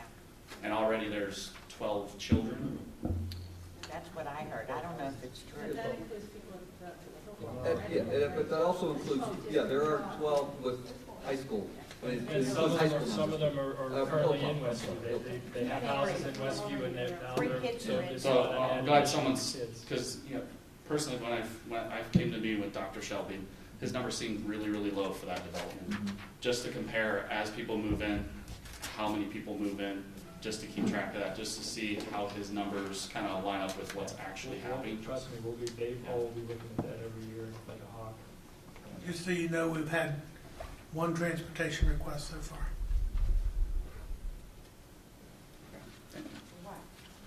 Go ahead. One transportation request to the developer. One. I feel like didn't it just open in February though? I think the first phase of houses just moved in February, so that's still pretty like fresh and new. You might get some more in the near future. Right. And they probably don't realize you have to request them. I just have one quick thing. Catherine Regan, 108 Consier Drive. I mean, I'm speaking for my family and my kids. I am not in favor of increasing class size. That does not mean that I want anybody redistricted. Please understand that. I'm listening to everything that I've been listening over the past year. It's probably pretty inevitable that class size will either happen this year or at some point down the road. The concern I have, and that I've continued to say, is 27 kids in second grade cannot be the same need that 27 kids in sixth grade. They're graduating up to the hill, and they're having that same student-to-teacher ratio. I guess I would ask the board, in whatever decision you make, if you're affecting this class size, and the kids that are affected are the youngest kids that need, I think, the most attention, who are, I've seen like kindergarten to first to second, it's been a big jump every year. Next year they have their PSSAs, a next big jump, that you put something in there where there are aids or extra help or something. I don't see how a second grader with 27 kids in the class is going to get the same level of education that a sixth grader is going to get. It's a big age gap. I just would ask that you would take that into consideration with all your budget and everything else, just to think about the younger kids. Thank you. Well, thank you very much, everybody, for coming out. I assume we'll see probably everybody in this room here on the 10th as well. So between now and then.